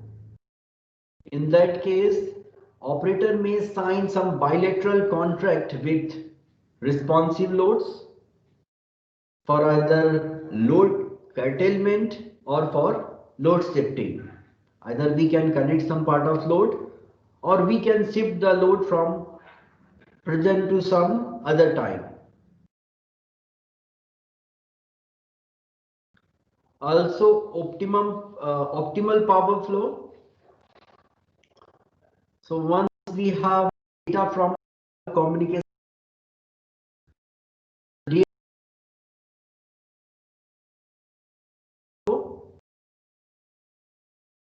optimal reference for all the active elements.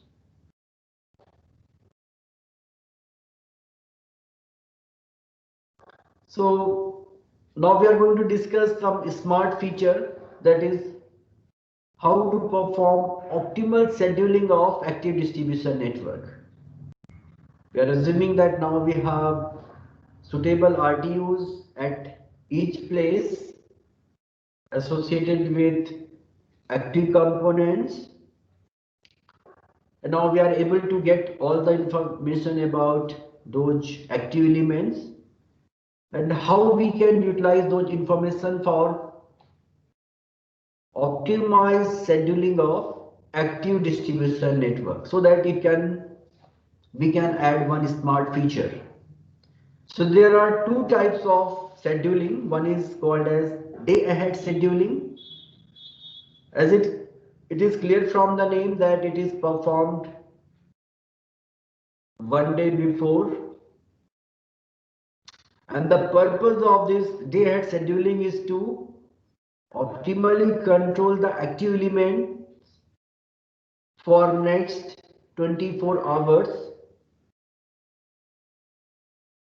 by utilizing the price signals from main grid, forecasted information about load and renewable generation.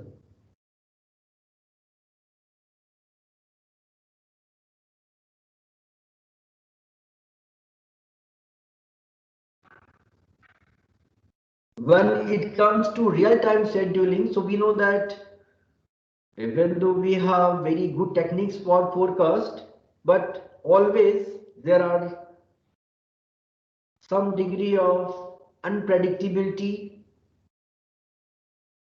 of weather conditions, and as a result we may have basically different real-time value of renewable generation than what we used for day ahead scheduling.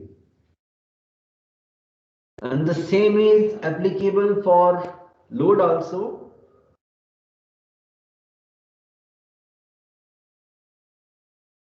Now,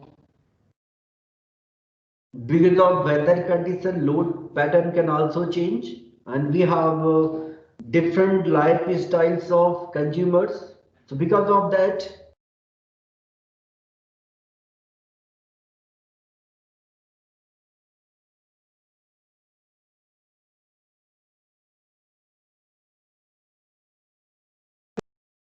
there will be always mismatch between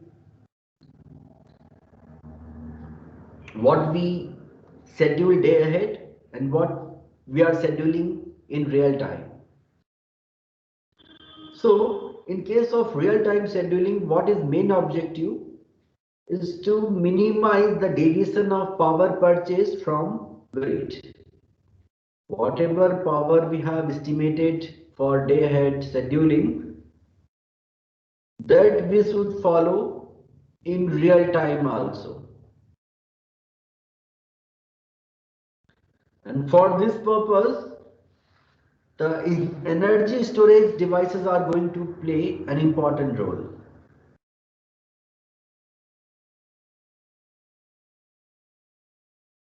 Mostly we use battery energy or energy storage devices to minimize the deviation of power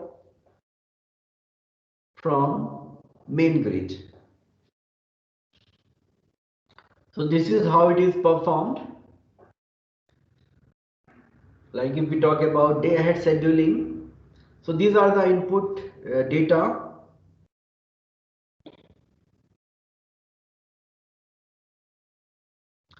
Like information about network topology and parameters, system constraints, the generation limit from renewable energy, constraints about energy storage systems, and active management cost, the cost associated with operation of DG, energy storage, capture bands, etc. And based on the historical data, there will be some module in the DMS which will give us the 24-hour forecasting for wind, demand and solar.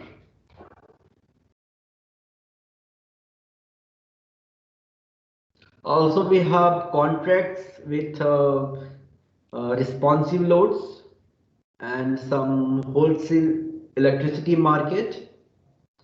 So using all three information, that inputs, contracts and this forecasted value, we perform day ahead scheduling. So there will be some algorithm in DMS which will consider all three inputs and it will perform scheduling, and finally it will provide us 24-hour optimal schedules.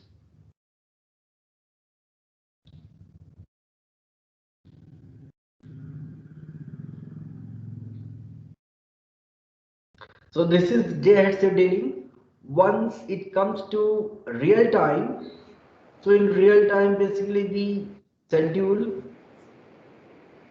with a time lag of 15 minutes. Here we are having 24 hours and 1 day ahead, but here we are having only 15 minutes ahead. Now we have forecast of load, wind and solar. We have this schedule also. And now the capacity of energy storage reserve, system constraints are considered in real time, and so that the deviation between the electricity purchased from main grid can be minimized. So now as the output we will get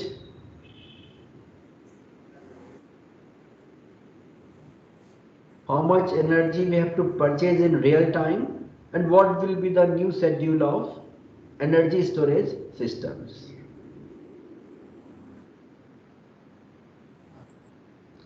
So now in this work, we are going to focus on optimal day ahead scheduling of active distribution network.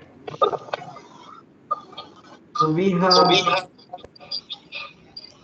bilateral contracts with responsive loads as a part of demand response. We have signals from market to decide electricity price. This is the price which distribution system operator has to pay to grid. And we have this forecast about load generation from renewables. So considering all three input data, the DMS, what it will do, it will perform load flow.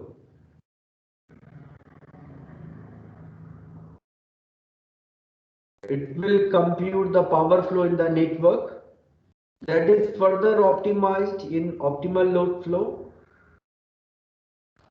And finally, we will get optimal values of different control variables.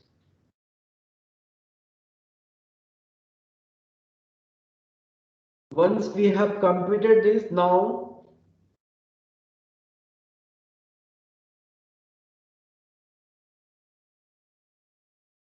the same information, these are actually our input means outputs basically of this model. So that is communicated to different part of the network by this bidirectional.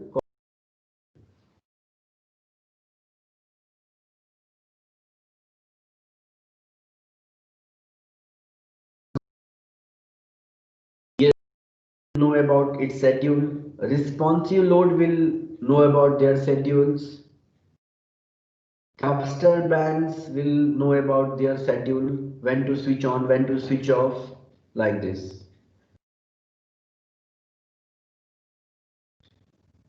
So now how to solve, what is going to happen inside this box so that we can perform this day ahead scheduling, that now we are going to discuss.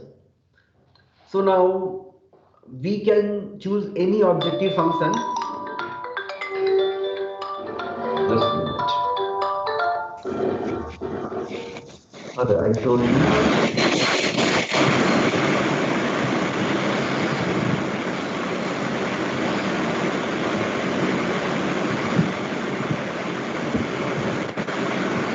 We can take any objective function, but here we have taken the minimization of total day ahead operation cost, which includes the power purchased from main grid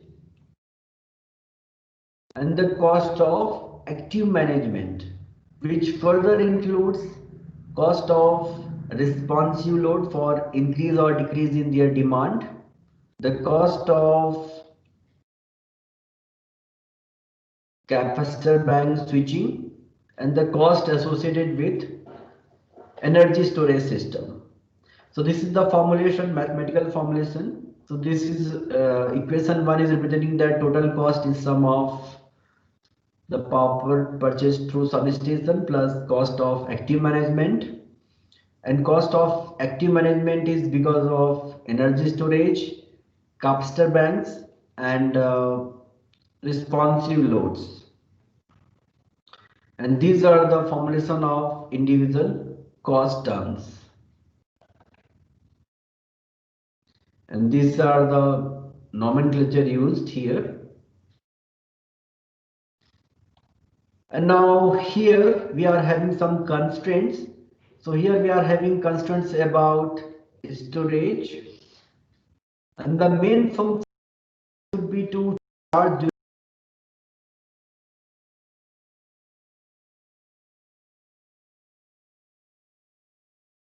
basically 1 and 2 are basically that stating that the charging or discharging power at any point of time should be within the maximum power rating of the storage system.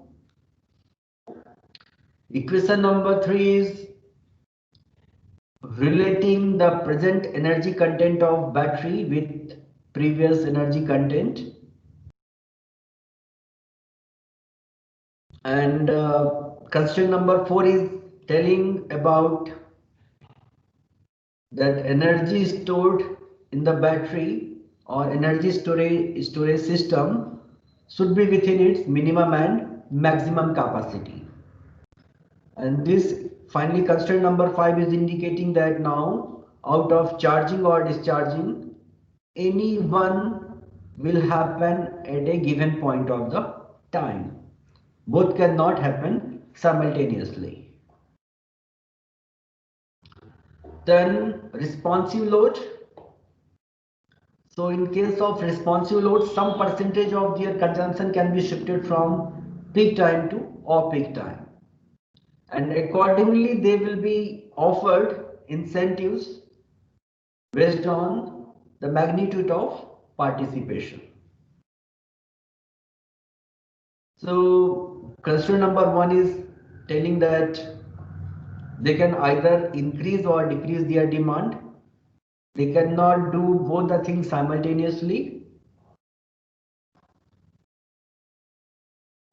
And 2, 3, that increase or decrease in the demand is restricted to certain fraction of load available as per the part of contractual agreement between the utility and responsive load. And 4, 5 are telling that both active as well as reactive power are actually increased or decreased in the same proportion as active power. So power factor is going to be same throughout all the time. And now constraint number 6 is telling that now over entire day,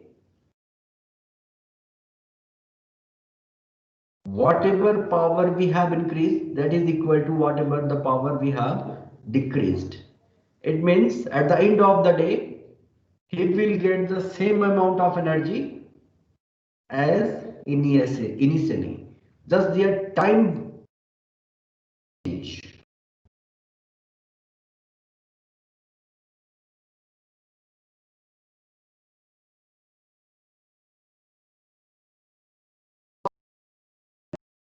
And they switched on off.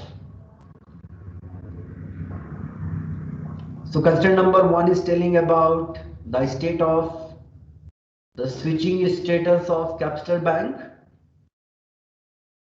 Constraint number 2 is telling that we cannot increase or decrease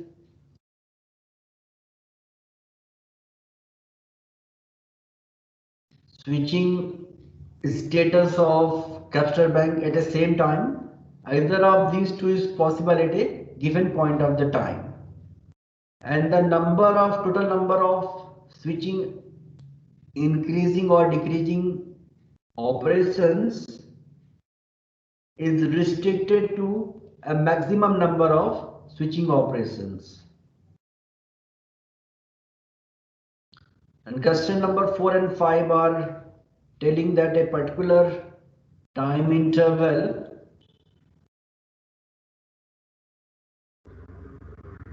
the switching is restricted by maximum number of banks available at a given bus.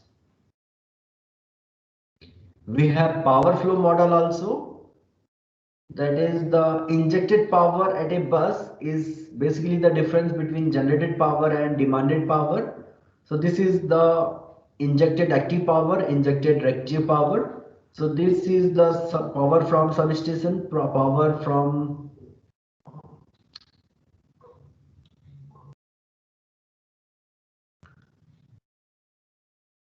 This is actually demand for responsive load. If it is increasing, so it will be decreased will be added and increased will be subtracted. This is the power from DG. This is the charging and discharging of energy storage, and this is the rest of the load. And now 3 and 4 are basically the constraint which is defining the power flow through a line connected between two buses. So the power flow through a line between two buses is governed by voltage at two ends as well as the line impedance.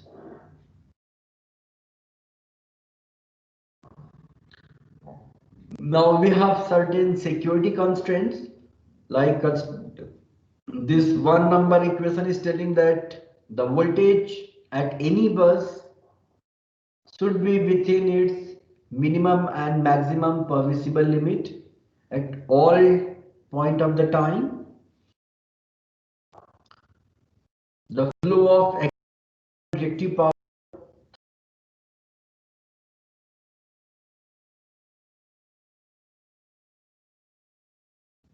the power taken from substation should be within the capacity of substation transformer. The power taken from DG, active as well as reactive, should be limited by their respective limits. So now this is a mixed integer nonlinear programming problem that can be solved by some optimization package. So now I will go to the case study. So in this work, there are two technologies I have considered. One is wind generation, another is solar photovoltaic. And this is the typical profile for a day. So this is the wind generation, which is highly intermittent. And now this is the PV generation. So this is following a typical pattern. It is at peak during noon time, and then it is decreasing, and finally it is zero.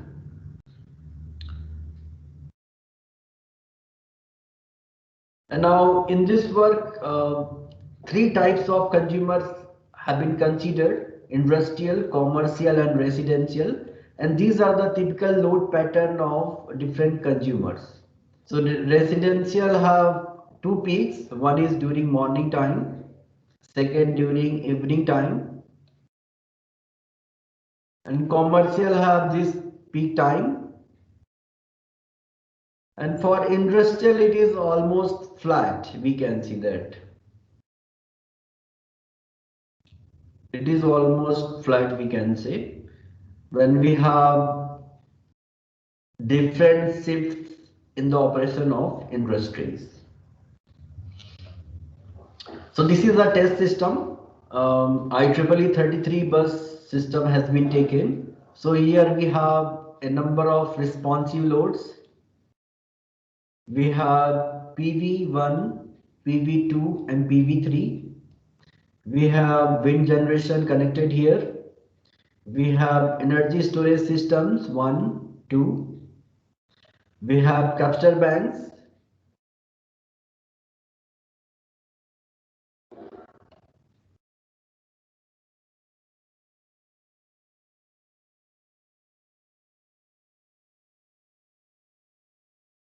And now objective is to perform scheduling.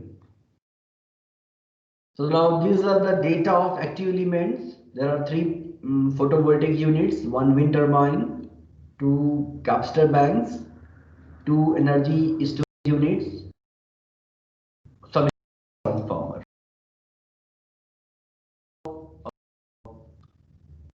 Different parameters which will require for optimization purpose. And the unit of different monetary values has been taken in Danish unit.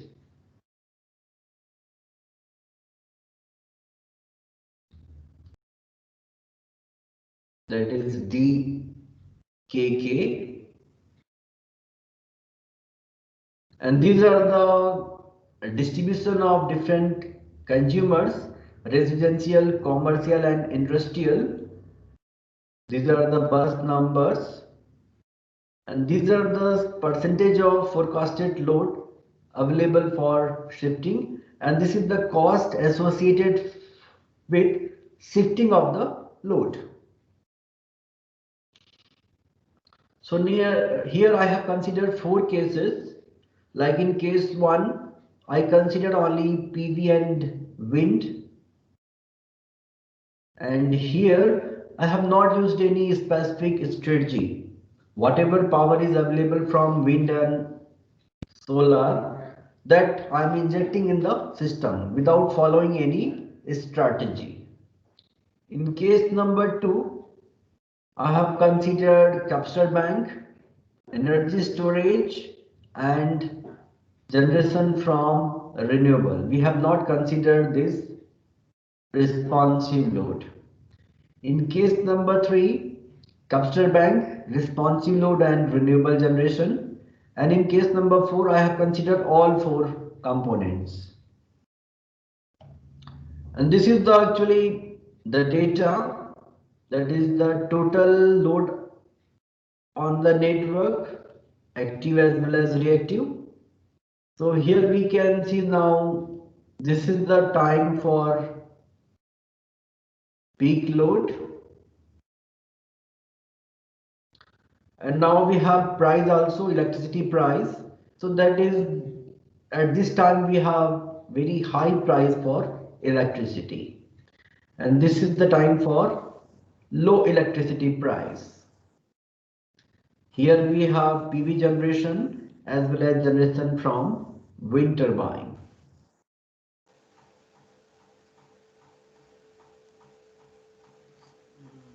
And we can see that both the pattern of reactive power generation is also similar to active power. This is because we are using constant power factor operation. Good afternoon, sir. Sorry for disturbance.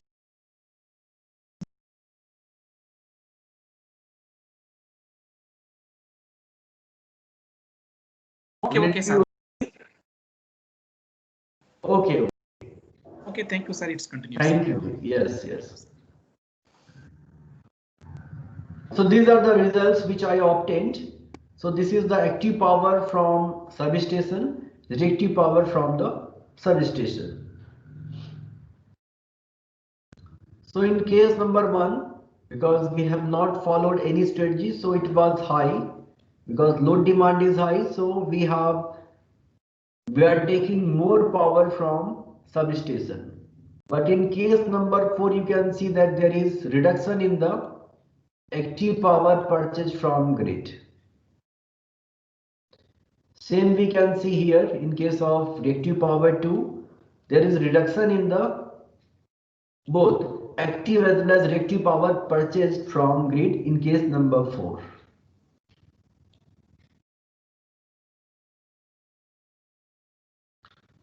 And also this is the time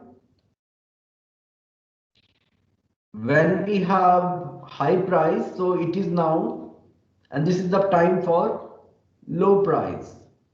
So during low price period, we are charging our energy storage, and during high price period, peak load period, we are discharging the same. So this is how we are benefiting our system. And these are the status of reactive power from capture bank, which is almost same for all the time. And this is the total active power increment or decrement of responsive load, active power, and here we have reactive power. So here we can see that during peak price period, most of the responsive loads are decreasing their power consumption. So by this way, they can be a part of demand side management, and they can reduce their electricity bill. And they are actually taking more power during this time when we have low price of electricity.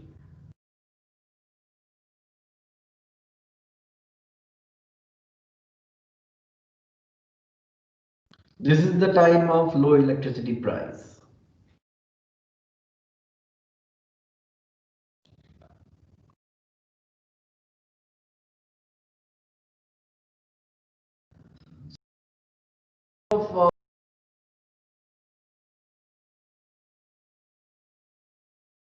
Cost is reduced. In case 1 it is 28.138 thousand DKK, but in case 4 when we have all components in this case, so it is now reduced to 25.867 thousand DKK. So this is how, by using this smart concept, we can reduce the total operational cost. And this reduction in overall operation cost will also be reflected in the price of electricity. Further, we have reduced energy losses 1.182 to 0.848.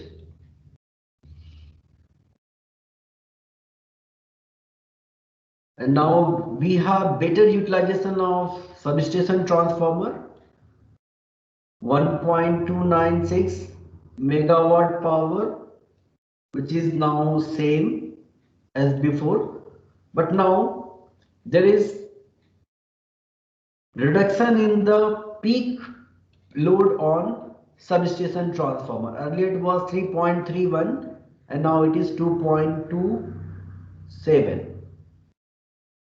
So this will improve the load factor. Earlier it was 339.17%. Now it is 57.18. So improved load factor means now the substation transformer is utilized in a better way.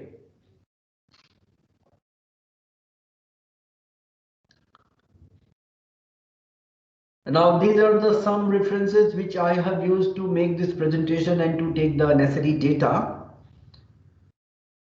So with this I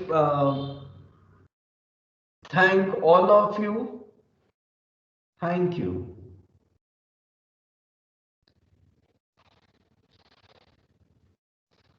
Sir, thank you very much, sir, for your wonderful and it's having a nice presentation. I think all the participants are enjoyed your presentations. Oh, thank you, thank you. Thank you, sir. Thank you, sir. Ms. Rama, madam. Yes, Madam, please say a vote of thanks to our resource persons. I have shared my presentation with you, so I think you have received it. Yes, I have already received, sir. Yes, dear participants, anyone having any doubts or any clarification needed, just to unmute your audio and direct interact with our resource person. Dear participants, if you are having any doubts, unmute your audio and interact with our resource person. Sir, provide a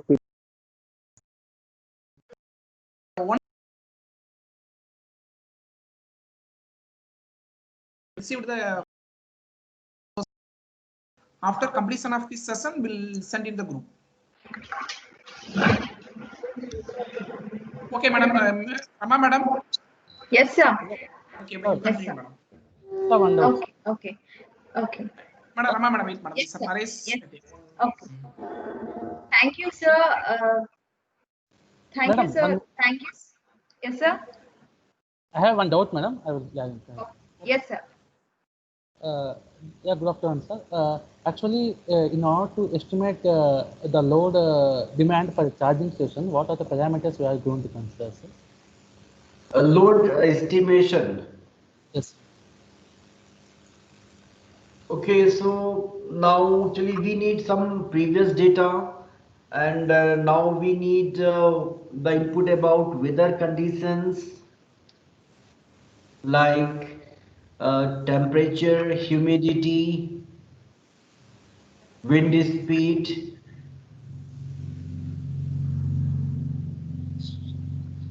So by using these information, we can use some AI techniques to estimate the load. So initially the load estimation may not be too accurate, but later by experience we can add some more parameters, and we can make our parameter estimation process, load estimation process more adaptive. Yeah. Actually, if you want to go for RES integration of the charging station, first the load estimation of the load is important. Sir. That's why I am concentrating on that part. That is.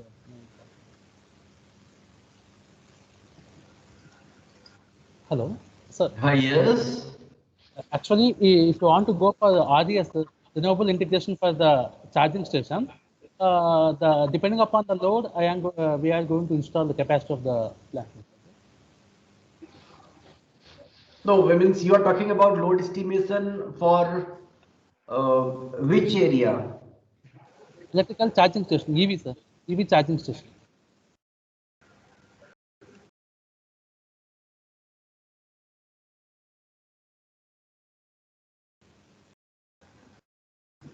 Yes, sir. EV charging station.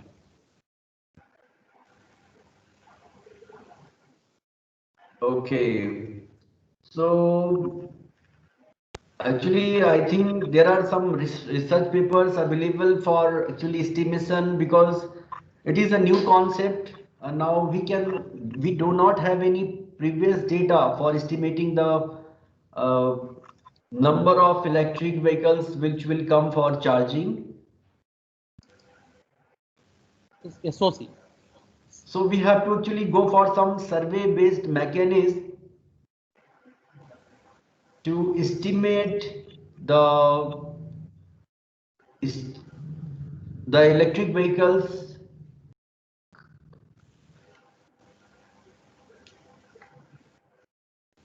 What are the constraints we can consider over the parameters?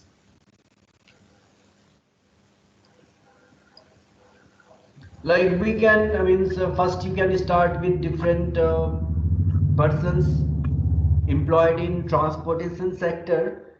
So first you can take their views that if electric vehicles are provided to them, whether they are going to shift to electric vehicles or not. So this will be one, that how many fraction of people involved in employed in the transport sector are willing to switch to electric vehicles. Then you can go, you can ask, you can take some survey, you can conduct some survey to those peoples who are using these transportation services, like automobile, means auto or daily buses or any transportation modes,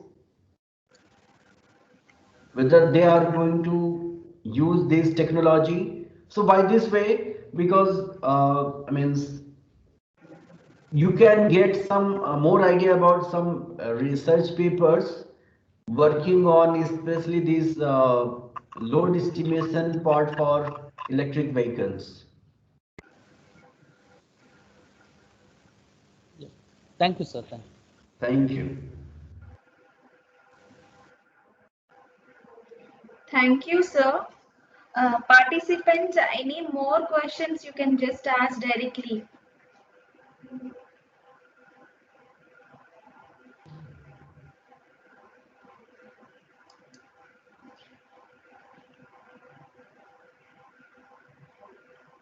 Okay. Thank you, sir, for your great session, and we learned a lot. We are grateful for the time and the effort you took to your thoughts. Your enthusiasm is contagious, and we hope to participate in more of your presentations. Thank you again, sir, for your contribution once again. Thank you. It is my pleasure to be there as a part of this program. Thank you.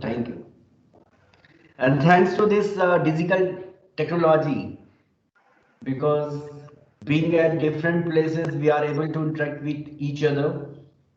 And that is basically something a smart grid will look like. Now, different components can interact with each other, which are situated and very far away from each other.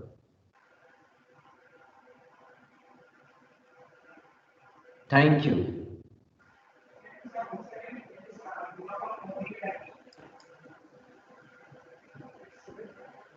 Thank you, sir, for Thank giving you, Ravinder. good session for us. Thank you, sir, Thank and you. we will contact later also. Yes.